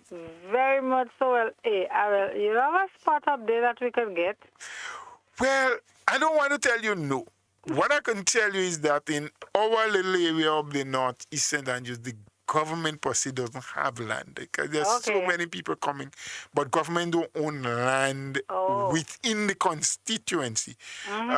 There's one small area that exists where we call the Dunfermline Housing Scheme. Even before the Chinese came here to... Small for us. No, even before the Chinese came to build houses, government had a housing scheme there. They had built some houses. So there's a portion of land that we're looking forward that the next phase of Chinese houses, because there should be, based on what was promised, probably 2 more phases. Because remember, the Chinese had promised 2,000 houses. Houses, yes. What they're doing now on those 5 sites will bring up the first 1,000. Remember, before 2008, they did some 300 and something. Mount Rush, Subies, Subies, yes, and down in Grand Dance in Frequente. All right. Right? The NDC spent all the time. They didn't build anything. They didn't get anything done. In fact, they said to the Chinese, you know what, we don't need 2,000 houses. Give us the cash for 1,000. Well, that didn't happen. NNP came back, got 5 sites, Carriacou, Boucherjou, Diamonds in St. Mark's, the Villa in St. Patrick's, and in St. David's, Current. Okay. Now, on those 5 areas, they're building 600 and something houses. Wow. Or units, as they would call them. That's good. So that plus what they did before will bring it up to 1,000. Oh. Based on the promise, there's still another 1,000 to be 1,000 built. after that one. Yes. Okay. So I'm just predicting it might be in 2 phases again. Maybe 500, I don't know. Or 400, 600. Possible. Yes, so. But what it is that the government of Grenada have to provide the lands. Oh. The Chinese are not coming and buy lands for us to build houses because they are not charging anything neither for material or labor. They provide that. We have to provide the lands, and if there isn't proper road, the government of Grenada has to provide the road, and they come and build. And they do that. Yeah. So we're hoping that we can get some of those in that portion of land that I'm talking about. That's the only area in Dunfermline. And in fact, that land really was vested to housing authority, and not necessarily government, but they understood what we wanted to do, and some arrangements I think is being made, and that piece is being set aside. So I'm very, very hopeful because there's road and everything there. Yes, so hopeful why not? That the next phase. So probably in that we could look for a house there for you, but other than that. And tell me now, it's close to the sea or the river? It's close to the river, but not very, very far away from the sea. From the sea? Yeah, because where the Dunfermline housing scheme is located, Pearl's airstrip, the what used to be the Pearl's airport once, is what I would say a stone throw away. You would take not even 10 minutes of walking. I know where Pearl's yeah, not even 10 minutes. The old airport or something? The old airport, from the housing scheme to the old airport. You could round it up if you're not walking very fast to say 10 minutes. Right. And just to the bottom of the airstrip is the sea. So the sea is not too far away. I'm asking all this question, but I was thinking again. I have to rethink that. I want to move from down here. No, I'm not saying you have to. Men already. All right. The only place I might go is in Mount Craven. Okay. I have a sister living up there. Okay, so you want to go close to your sister. Our husband is Mr. Philip. Okay. Which one? Victor Philip? Bridge. Oh, okay. Philip, he lives up there. Okay. So I like to go up there. Okay. All the fresh air and the fruits and the thing like that. Okay. Want to stay healthy? Yeah, that's true. Good. So you take care, Mr. Bowler. Have a blessed day and let your son know I did carry the thing for him. He found that already, but he's going to do something first before he passes again. To collect it. Because, that's not a problem. What I was doing, helping him clean out some lettuce. Okay. So all right. He was going to bring it to market. Some lettuce. All right. Yeah, well, so that was the thing now. And the radio, I don't know what happened when the rain fall. That radios tend to giving me problems. Like my radio is only for sun. So you have a sunshine radio? Sunshine radio. And when it's raining, it gives me so much a problem. I don't understand this radio. Oh, I understand. I hardly get onto the program last week. I mean, yesterday that gone from Mr. Donald because that's where the station is presently. Okay. And I hardly get the program, but no, you just keep going and coming. I don't know what happened. What is the problem? At one time, I said, I better put it outside. Well, not when it's raining. You wouldn't like that? Maybe when it's sunny? Well, you got to take some water and then prove itself it's not only the sun. No. The guy ain't thirsty. He just wants some sunlight. And again, electricity? My goodness. Yeah, you my dear, so... Well, at times you have to make a little joke in spite of all that we're going through. Right, great. And some of the callers before, they made some good comment, and that's awesome. Yes. You know, I'm one learning from the other, and that's how it's supposed to be. Definitely. I don't know if what I'm saying making sense, if some others might feel I'm speaking stupidness. But well, I think everyone has their story to tell. It will be different because we live in different areas. We have different circumstances that we have to face with different challenges. So my reality may not be your reality. There are some things that will be similar for us, but there are a lot that can be different. So we see it as we see. Able to make you laugh, so Thank you. Take care and all the best. Enjoy the rest of your day, and I hope that your week will be awesome and that the garden will continue to produce for you and your son. Yes, thanks and thank you so much. You're welcome. Yeah, I only saying is my son, but my husband lend a helping hand whenever he's home. Great. Yeah. So it's a family farm. Well, it looks so nice saying, Mom, I don't know if it's true that some people say they're looking down and they're watching, and I say, my mom say, well, whoa, look at them down there. My God. Well, Mommy was specializing in the sieve and the thyme. Okay. And things like that. Well, other little things come in after, but the majority was the sieve and the thyme and the potato and things like that. But my son more specializing in parsley and lettuce and seasoning peppers and things like that. Good. Yeah, so that's which we're trying, man. It's one day at a time. Do your best. Yeah, block by block you will build. Yes, I will strive to make it better and bigger. And like I said earlier on this morning, plant the seed, nurture it, take care of it, weed it, and it will grow, it will bloom, and it will bear fruits for you. Yes. Be good, my dear. Enjoy the rest of the day. You too, and you take care, sir. All right. Okay, great. Bye-bye. Great. So this caller that was our last. We are winding down. We have to take the national report. Sometimes time flies so quickly, you don't even realize. So let me just take a half a minute to just run this out again for the people from the Senior Environmental Health Officer talking about the fogging schedule for this week. On the schedule, I didn't see anything for Monday, but starting from tomorrow, Tuesday, 17th, Archibald Avenue, Tanton Terrace, and the Ministerial Complex. That is starting from 4 p.m. Wednesday, 18th November, Mount Rush, the housing scheme area, and the environs around there, 4 p.m. again. Thursday, 19th November, Vendome and Constantine at 4 p.m. And Friday, 20th November, New Hampshire proper, 4 p.m. All fogging starts at 4 p.m. So take note. And if you are someone who has difficulties, especially with breathing, you may be asthmatic or what have you, when the fogging is taking place, please try and relocate on the day they will be in your vicinity. My friends, we have had a wonderful Monday morning. The morning has started well. I hope it will continue to be that way for you. If you were saddened, I hope there was something we said or someone said during this program, if you have been listening, that has made some sense to you and that has changed your mood from what it was into a better mood. We always aim to please you and to bring you good information, factual information on Hard Talk. Tomorrow, God's willing, should be post-cabinet briefing.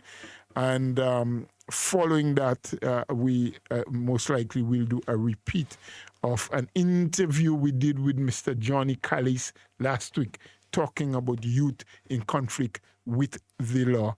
On Wednesday, God's willing, should life be spared, we'll have NNP Women in Action, and they have a guest that will be on program with us. So, as we wind down and come to the end of today's program, I want to wish you an enjoyable Monday afternoon and a wonderful and productive week. Remember, on this program, we always want to be talking to you and with you and never about you. So be safe, be secure, follow the protocols, and of course, God's willing, tune in tomorrow again for another Hard Talk program. Thank you, everyone.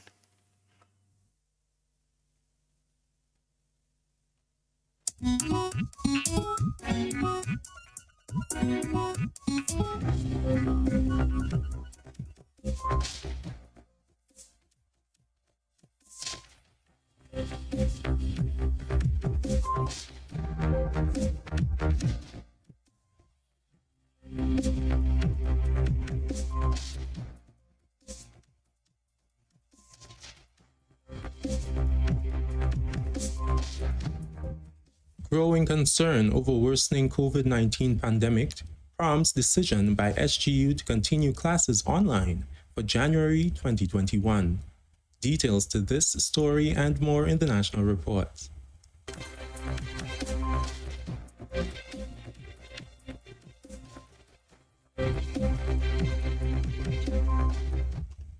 With the details to the news for Friday, November 13th, 2020, I'm Delroy Luzon.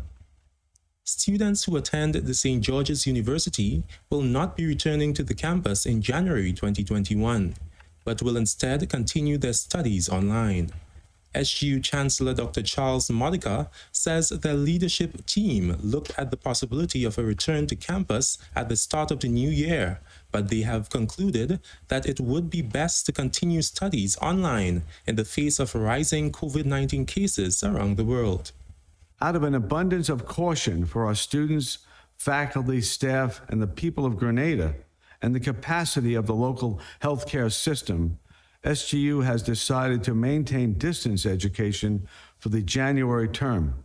While the goal is to eventually return to our True Blue campus as soon and as safely as possible, students in the School of Medicine and the School of Veterinary Medicine will continue their education exclusively via distance learning. Students in the School of Arts and Sciences will continue to have access to limited in-person classes on the True Blue campus. All SGU employees will continue to receive their full salaries and benefits during these challenging times. The university is working with the government of Grenada to come up with guidelines for the safe return of students to the campus. Chancellor Modica says their intention is to ensure minimal risk in importing the virus. We are hopeful about the news of an effective vaccine that may be available in time to allow us to consider a safe return to campus for the new April 2021 starting class entry. The decision about returning to campus for the April term will be made in late January or February. SGU advises that any students, staff, or faculty who do wish to return to Grenada early and wish to go on campus will be required to undergo testing, quarantine, and adherence to government and school safety protocols before their departure from their country of origin and upon arrival in Grenada and while on campus. Furthermore, the university has implemented strict procedures to ensure Grenada's public health COVID-19 regulations are followed. SGU has enforced limited access to campus facilities to help lessen the risk of infection. The Morass Hill Public Road will reopen to vehicular traffic at 6 a.m. on Sunday, November 15. On Friday, Minister for Infrastructure Development, Transport and Implementation, Senator the Honorable Nolan Cox, visited the site of the 2-month project, which costs in excess of 570,000 EC dollars. Work resumed on the road on September 14th. We are targeting a Sunday morning. Hopefully Sunday morning, it will be open for all traffic, heavy, light vehicle traffic from Sunday morning. That's what we're working towards. But an official announcement will go out once we tidy up everything, because the road has to be cleaned and everything like that. But we are looking at Sunday morning. Traffic was rerouted through Mangpanasas Main Road and other roads to facilitate work on the Morass Hill Road.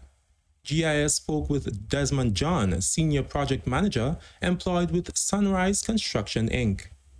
Where we are standing right here, the scope of work was the building of a retaining wall 65 feet long by 17 feet high, 14 feet wall and 3-foot foundation, and paving of 90 feet of road, 8 inches thick, with 2 layers of 252 BRC and dowels. On the second phase that was added, it went out for tender among 5 contractors, and being here, we were the most responsive bid, and we added on 90 feet to the existing first phase and 150 feet on the second phase on the bottom Arnold John corner. John is confident the project will last beyond 30 years because of the quality of the work. It's very, very good construction. I must compliment the engineers from the Ministry of Infrastructure for such a proper design and the methodology that we used to place the concrete. The concrete was originally 3,500 PSI, but we upgraded to 4,250. So the procurement period could be shortened. Thus, we can open the road on Sunday of this week. That's Sunday coming. From Morass Hill, Senator Cox traveled to St. Patrick to view work being done by CCC.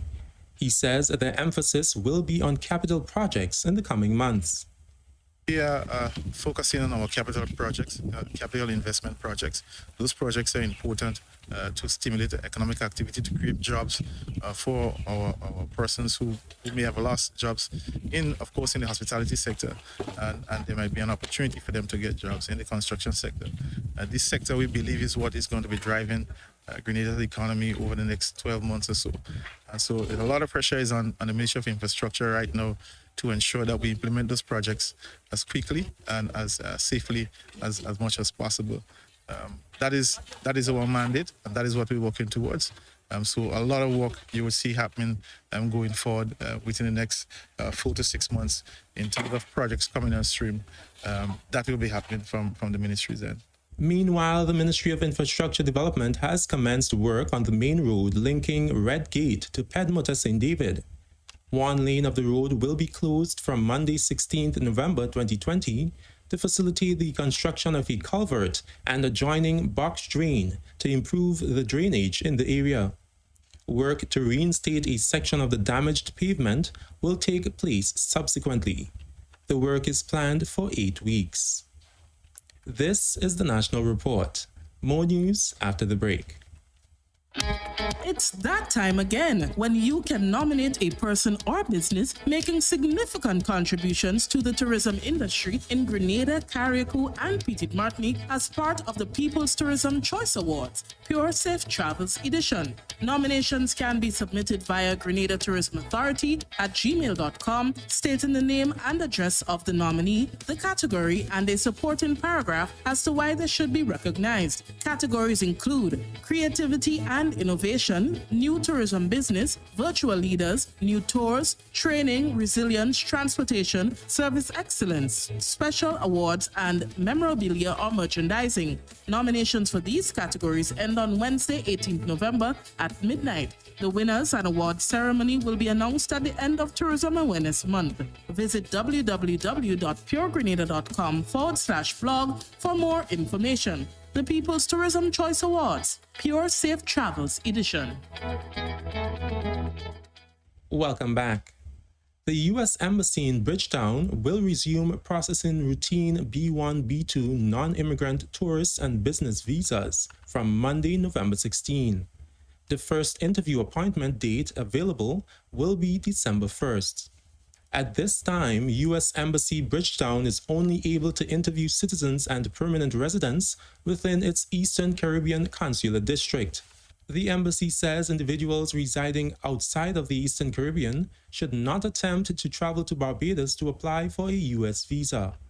It adds that applicants residing outside of Barbados but within the Eastern Caribbean who wish to schedule an in-person interview must strictly adhere to all immigration and health protocols instituted by the government of Barbados. All applicants must wear a facial covering while inside the embassy and adhere to posted instructions about health safety, including social distancing and the use of hand sanitizer. Any applicant experiencing flu-like symptoms, including fever, should not appear for the scheduled interview. The embassy also says processing of all other non-immigrant visa categories, such as E, L, H-1B, and J, may still be affected by presidential proclamation suspension or may not have resumed routine service. Student visas are currently being processed. To schedule a visa appointment, applicants must visit barbados.usvisa-info.com. Chinese ambassador to Grenada Dr. Zhao Yongshen is concluding his tenure in Grenada 3 years after arriving in the country. The disclosure was made by Foreign Affairs Minister Honorable Oliver Joseph at the sod turning ceremony for the first ever smart greenhouse at the Chinese demonstration farm at Lassages this week. Noting that the ambassador will take his leave before the official handing over of the low-income houses, Minister Joseph used the opportunity to thank him for efforts under that project.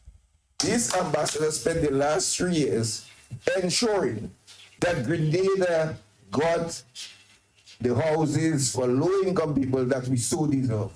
He has done this work over the last year. and St. David's got the most.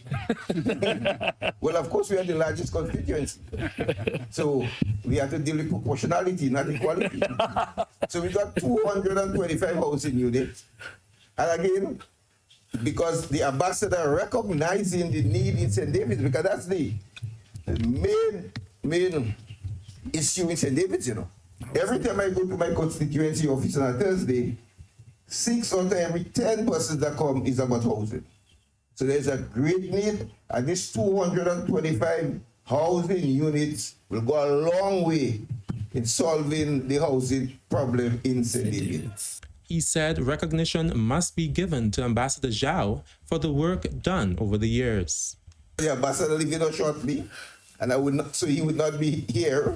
I decided I was recognizing today for the work that he has done through all Grenada in the 5 sites. He ensured that all the targets set were met, and the houses, and they're beautifully designed. If you look, when you leave here and look up Current Hill there, you will see the nice design of the housing units, which is going to be handed over very shortly to us.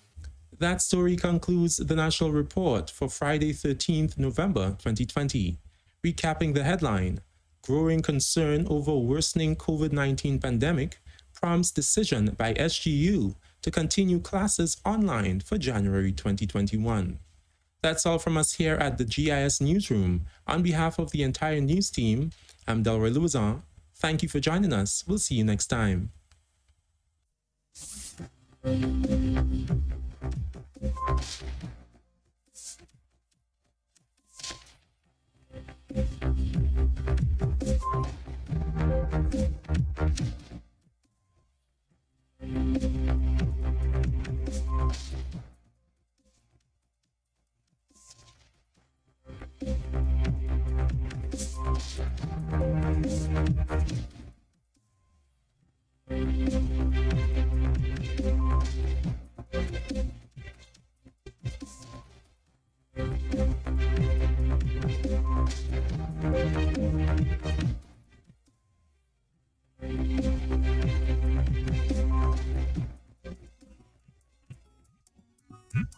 There and dream about taking a dip under the cool, cascading Concord waterfall.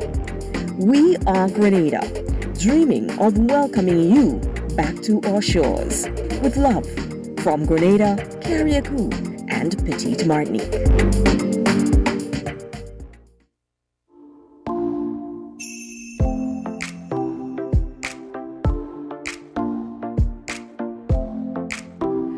Hello boys and girls, welcome back. Today we are going to learn some signs for food. Our first sign is sandwich. Fence palm. You move the next one right in the middle. Just think about putting some lettuce and tomato inside of a bun. This is what it looks like. Sandwich. Let's do it again. Sandwich. Very good. Now pizza. The letter P, open palm, and you make the letter Z. The letter P, and you make Z in your palm. Pizza. Very good. Salad. Think about when mommy making the salad, she toss everything together. Salad. Salad. Very good. Bread. Bread. So you use the claw hand and you move it downwards. Bread. Wonderful. Now we're going to do cheese. Open palm and you squish it together. Cheese. Look at it again. Cheese. Very good. Cheese. Now egg. Egg. Think about cracking the egg open. Egg. Very good. Milk. Milk.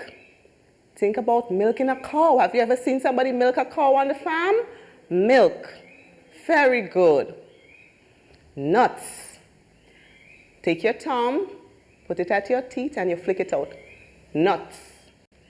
Who love peanuts? Nuts. Nuts. Wonderful.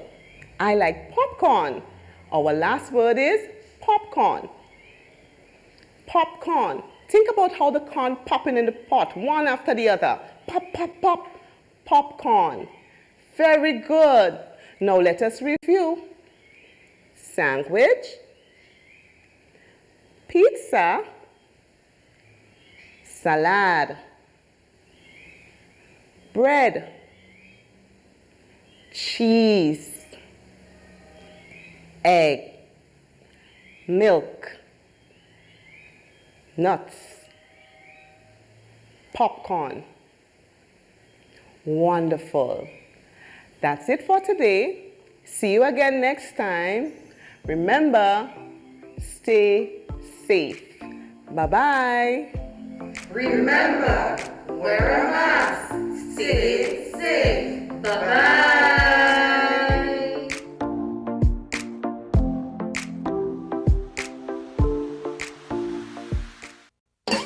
Coughs and sneezes spread diseases. So cover coughs and sneezes, please. Not with a rag or bandana. They trap germs. When you use the rag again, you put germs on your hands and everything else you touch. When you cough or sneeze, cover your mouth and nose with tissue. Throw the tissue in a bin and wash your hands afterwards. If you don't have a tissue, cough into your sleeve or elbow. Alcohol-based hand sanitizers are also effective in cleaning hands.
The human body is an amazing machine that needs energy to operate. The body is able to use food for energy and initiate cell growth through metabolism, which was designed to be perfectly regulated and balanced. This regulated balance is disturbed when the body begins to store abnormally large amounts of fat or lipid. It is at this point that the human body becomes at risk for developing obesity or overweight. Obesity is the accumulation of excess body fat. It leads to a metabolic syndrome that rapidly increases the risk of diseases, which can severely damage your health and remove years off your life. A person may suffer heart disease, diabetes, strokes, and heart attack. Increased wear and tear on the skeletal system can lead to joint and back pain.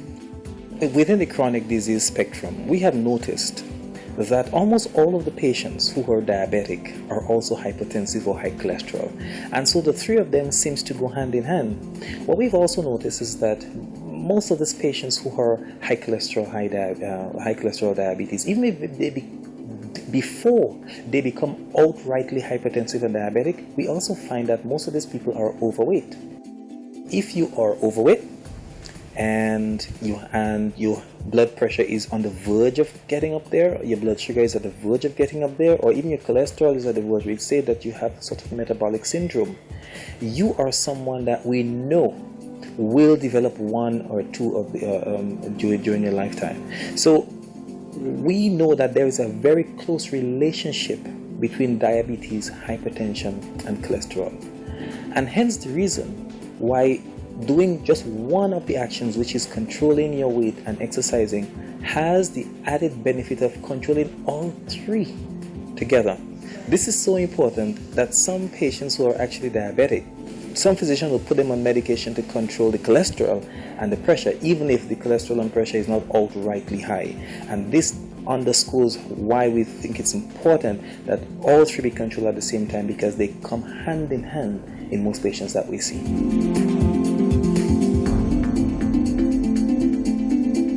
Obesity can be hereditary, and the genetic factors can affect appetite, the rate at which energy is burnt, and how the body stores fat. Increased risk factors include overeating, irregular meals, and a lack of daily exercise. You want to stay away from foods that are more refined, especially the carbohydrate type foods that are more refined. So maybe instead of eating white bread, you eat a whole grain bread or whole wheat bread. Instead of eating just a white rice, maybe you might want to make sure that you have some legumes, some part of your diet, which will give you a little bit of fiber. And in saying the legumes, and in terms of weight control, some of the fiber that's in legumes are soluble fiber, and that slows your digestive process. So when it slows the digestion, if your food takes a longer time to go through your system, then you will feel less hungry. The satiety effect lasts a little longer, so you wouldn't want to eat as much and as frequently.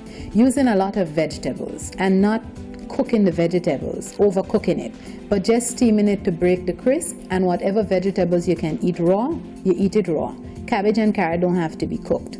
Pumpkin you will have to cook. So for instance, whenever you eat something that has to be cooked, you cook it. Some things just have to be cooked, well cooked. But Christophine don't have to be boiled to death. You just need to break the crisp a little bit and still be able to chew it and not have it mashed. You want to be able to use a lot of fruits. When I say a lot of fruit, let me qualify that. Not that you're sitting and eat a bowl of mangoes at one time, but you eat fruits and replace the juices by eating the fruit in its natural form. Because fruits were made for a purpose. When we take that fruit and we make it into a juice, it goes through your system much faster. And you and I know that when you drink a cup of juice, 2 seconds later, you're actually forgetting that you drank that cup of juice. You're looking for something else. When we're thirsty, water is the best quench thirster. So we need to make sure that we're putting in. We live in a hot climate, and we need to make sure that we're putting in sufficient fluid in our body, but not in the form of juices and things that will give us extra sugars, but something like water, which is pure and will give us what we need to keep our bodies well hydrated. Where fat is concerned, we also have to concern ourselves with moderating the amount of fat. We do need some fat in the diet. Our cells need fat. We just need it. We need it as a part of our energy source. But we have to recognize that not everything we eat has to be something that's high fat. And this is what is happening. We eat a lot of foods now outside of the home, and we have no control over how it's being prepared. And we need to get back a little bit into preparing meals at home, and this is a big issue for me, that we really need to get back into preparing meals at home, giving children their food to take to work. I mean, there are many fast food places, and I'm not against the fast food places, but sometimes you walk through town 9:30, 10 o'clock in the morning, and those places are bursting with customers, and you wonder, well, didn't these people have breakfast at home? No, they didn't. So they come out and they purchase it, and it's good for the businesses, but it's not always something that you want to do on a daily basis, as you have no control over what you're actually consuming. Being overweight and obese can affect body image and damage self-esteem. In some cases, this can cause social anxiety and depression.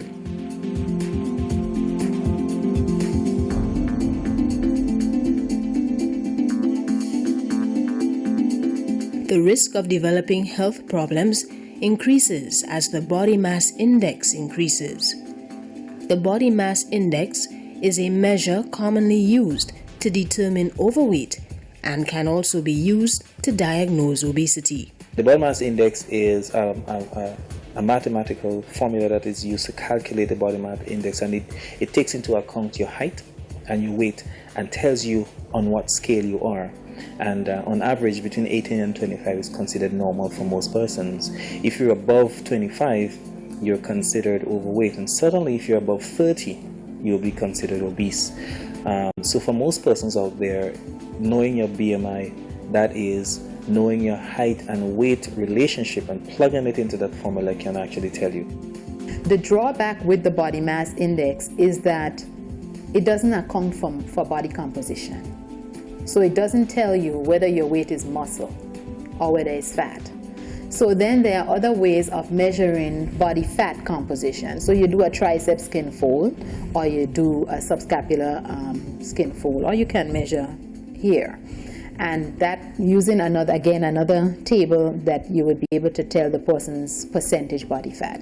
Using that percentage body fat, you can then calculate the amount of weight of that person's body that is actually fat versus lean body mass.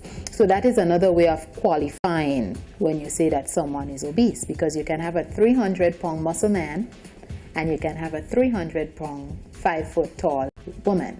And you have two completely same weight, but you have two completely different body compositions. So it's a matter of looking at the entire person and not just looking at their weight to their height in order to guide them as to which direction they would need to go. Also looking at the person's the waist circumference and regards to the hip, because for most of us, when we gain weight, it's to the mid portion. For those who are fortunate and have big hips, they're safer than us, because the larger the waist circumference in regards to the hip, the greater your chances are of developing some cardiovascular disease later on in life. The fat is here, it's closer to the heart. If it's here, it's further away from the heart.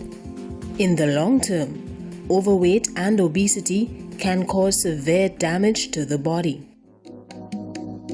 Common physical problems that result from obesity or being overweight include difficulties breathing, difficulties walking or running, increased sweating, pain in the knees and back, skin conditions such as acne. Obesity is on the rise and noted by dietitians and medical experts as one of the most common conditions contributing to chronic disease. Diabetes, hypertension, obesity. That's the three main things that I'm seeing, and even having been in the hospital, that are some of the major issues. And recognizing that obesity is a commonality in a lot of different chronic diseases. So I think that a lot of people now are focusing more on managing their weight, because they know that some way down the line that weight could contribute to their ill health in the future. Also on the rise is obesity among children. This presents serious risk for the development of diseases in the lives of young people. Overweight children are far more likely to become overweight adults than are children who maintain normal weight through adolescence. If we are training children in a way that they will be unhealthy, which means when I'm old and I'm unhealthy, my kids are young and unhealthy, who is taking care of the nation? Who is going to do the work?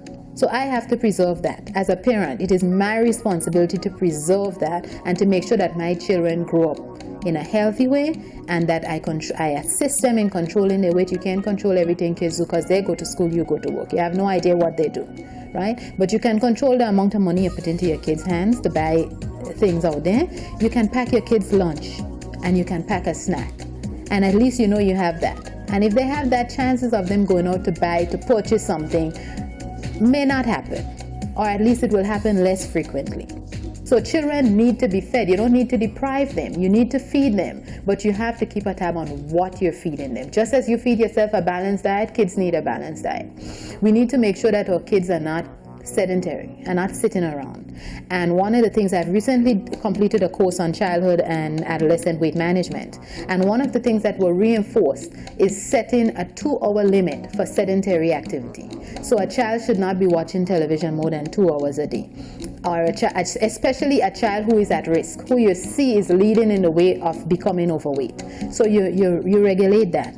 You take off the television, go outside. And when I tell my kids to go outside, they say, Mama, what are we going to do outside? I say, what did I do when I was your age? I didn't have a television, and it might sound foreign to you because you're younger, but I didn't have a television growing up. And so we had to find things, we had to find ways of occupying ourselves and entertaining ourselves. We had 5 in the family. I have 3 kids at home, and they can do something among themselves. And sometimes I have to get up as the parent and go outside with them in order to facilitate, to start the process of them being active. So we can't sit in front of the television and tell our kids go outside and play. Parents have to be examples. Kids learn from examples. But if you have a kid who is sitting in the house all day long, they don't need to be snacking all day long. And when they do snack, you make sure that you put things there, fruits, you put some vegetables and put a little dip, something that they can munch on during the course of the day, but it's not something that's calorically dense. Soft drinks and things like that. I'm not saying that you're never going to drink a soft drink, but let it be maybe a Christmas time thing. It shouldn't be coming into the house all the time. If whatever you put in the refrigerator is what your kids are going to eat, whatever you show your kids is okay to eat, that is what they're going to eat. They're not going to go out there and choose something that's healthy when mommy at home never buys that. You grow up not eating vegetables, so you don't cook vegetables for your kids because you don't think they're going to like it. How do you know?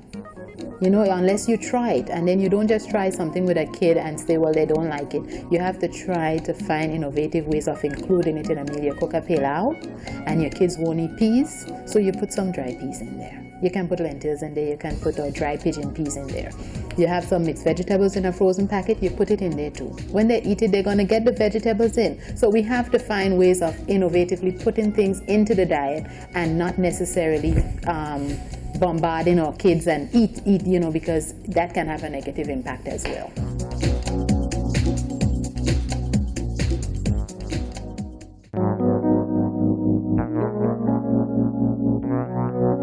To treat obesity, a change in diet and an increase in physical exercise are important. A dietitian can help you lose weight by giving nutritional advice on buying and preparing foods and designing a weight management plan. Not everyone that comes for a weight management program is someone who is severely obese. They might be just moderately overweight, but they want to get themselves back in check, but not knowing how far they should go to get themselves back in check. So on a weight management program, you start out by letting the person know where they are and where you suggest that they need to go. Now, if a client chooses to go to underweight status, you can't prevent that, but you can carry them to where you think it's a relatively safe place for them. So that person needs to know, rethink food and rethink eating and how they're able to manage their portion sizes, and so is very important. I do not necessarily support the use of pills and things like that for weight management, because when you look at it in reality, you can't take the pills forever. If you go on a diet that's a quick fix, a liquid diet or something, you can't do that forever. You must go back to natural food. So I think in weight management, people have to learn, have to be retaught what food is and why they're supposed to be using food. Not that they're as we say, living to eat. Right? Food is just there, so you have to eat it. But learning to understand that you're taking in food actually to keep your body healthy, to energize your body, and not necessarily using it in excess. So guiding that person as to how you can use the foods that they normally use, but in appropriate portions to keep them at a particular caloric level, and then incorporating some type of activity so that the energy that the person expends, the energy that the person burns off, has always to be higher than the amount of energy that the person is taking in. And this is why when people go to the gym, they can gym for 2 years and they can gym 3 hours a day and they see no progress because they eat, then they go to the gym, and when they come home, they put in more calories than they burnt off. So even though they're getting that workout, they're not seeing changes in the weight. Diet and exercise has to be collaborated. Exercise is always encouraged, but it can never go separate from having an appropriate diet. Successful weight reduction requires modification of dietary habits. starvation, and crash diets do not achieve the desired results. Set individual realistic goals for achieving weight loss. Overtasking the body and mind will not yield realistic expectations. In cases of obesity and overweight, people with accompanying risk factors such as high blood pressure and high lipid elevations may use medications as appropriate forms of treatment. Being predisposed to obesity and overweight does not mean you will become overweight. Steps can be taken to prevent the onset of this condition. The muscles account for most of the body's energy consumption. When physically active, the body obtains the energy it requires from fats, carbohydrates, and oxygen, and in so doing burns fat. Keeping physically active significantly reduces the risk of becoming obese. Our muscles are the main work organs of our bodies. Of course, the liver is used to manufacture a lot of the energy that has been stored. So everything that you eat, all the foods that you eat, is eventually turned into glucose in our bodies, and the glucose is used by our bodies and used to metabolize this wonderful drug called ATP. Other foods that you eat, like protein and fats, they are actually stored. So they're stored as protein for muscles and fat for fatty tissue. Our bodies cannot use fat and protein for energy. It can only use glucose for energy. So when the muscles start working, it uses all the ATP that is being stored, and after it uses up the ATP that is being stored, if it needs additional ATP, it will now turn to either the fat or the protein to get additional energy. The first thing it's going to turn to is the fat. And that's why exercising is such a wonderful way of breaking down fats, because as soon as your body uses up the stored ATP, the first place it turns to for additional energy is your fatty tissue. And by the way, ATP is used up very, very easily. The stored ATP is used up very, very easily. Just mildly like this. If you run a 100-meter race, by the time you start to the end, almost all of your ATP in your body is already used up. That means if you extend any more energy beyond that, it is now turning to fat. Turning to fat for the remainder of the energy. And through a process called gluconeogenesis, where the fat is actually turned back into glucose, it uses the fat. Now, if you continue to work, you continue to metabolize, and your fat is being used up, then and only then your body turns to your muscle structure to use it as energy. By that time, you're probably going into a stage of starving, and I don't think anybody's going to get to the place of starving where they're actually using their protein to produce their energy. Most of us, by the mere fact of life and living on a daily, day-to-day basis, by doing regular exercise every day and for most days of the week, as your body uses up the stored ATP, it is going to turn to your fat to metabolize that into new energy. And so that's a wonderful way of keeping the fat down and also decreasing your chance of getting diabetes. There are other benefits to this. One big benefit is controlling your blood pressure. And again, another benefit is controlling your cholesterol. Now, if by doing one simple action, you're able to control your blood sugar, your blood pressure, and your cholesterol, that has a tremendous effort, that tremendous benefit of increasing and improving your lifestyle, improving your life, your energy, the way you feel about yourself, and your general health. And I don't think anybody can ask for more than that. There are plenty diets and slimming products that claim to offer quick fixes. But obesity is not something that can be cured or brought under clinical control within a few weeks or months. Treatment such as diet and exercise may need to continue for years. People just have to remember that you have to go back to the old rules. Eat well, exercise, maintain a good emotional state, and keep close contact with the spiritual part of you. Be determined, make the commitment, and rise to the challenge to improve your eating and exercise habits. This will enhance overall health and quality of life.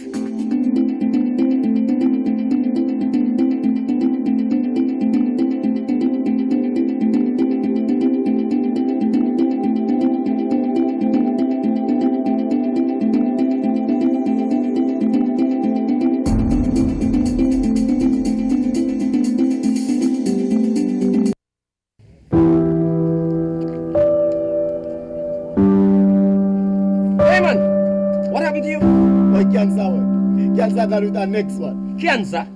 Who is cancer? And who you go with? Who is cancer? Why don't live in here?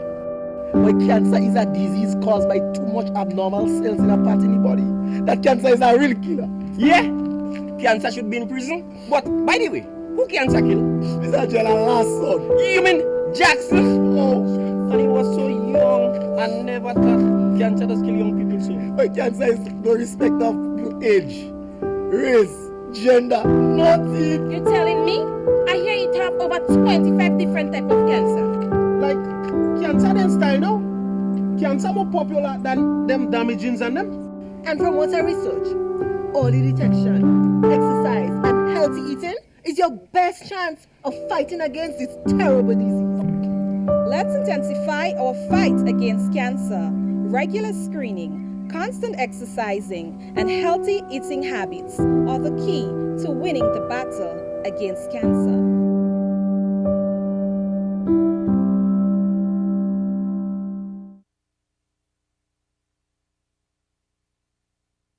With so much information about COVID-19 on the news, children can become overwhelmed and even fearful, especially if they have a medical condition. As a parent, you can help to manage your child's fears and anxiety.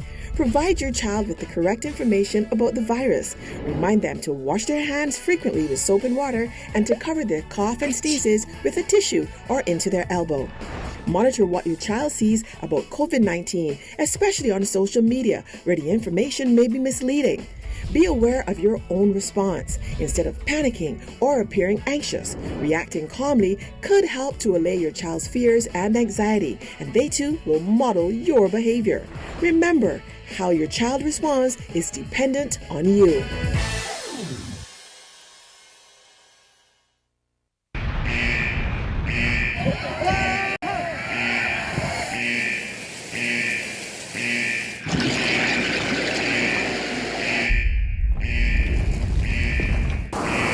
We advise persons that water collected from any source must be boiled for between 3 to 5 minutes prior to drinking.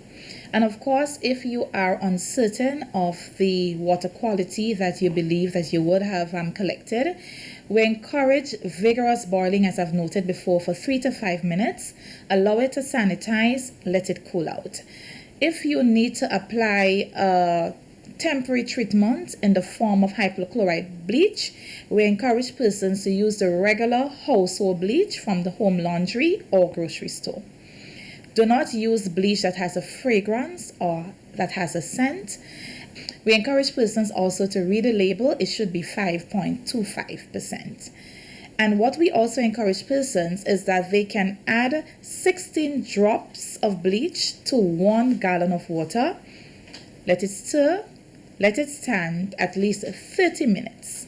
If the water does not have a little smell of bleach, repeat the dose of 16 drops per gallon and allow it to sit for a further 15 minutes. If it smells of bleach, now it is okay to drink. If it does not smell of bleach after 2 treatments, the water certainly is too dirty for human consumption. And if the water has a strong chlorine scent after 30 minutes, pour it back and forth between clean jugs or containers until the scent has dissipated.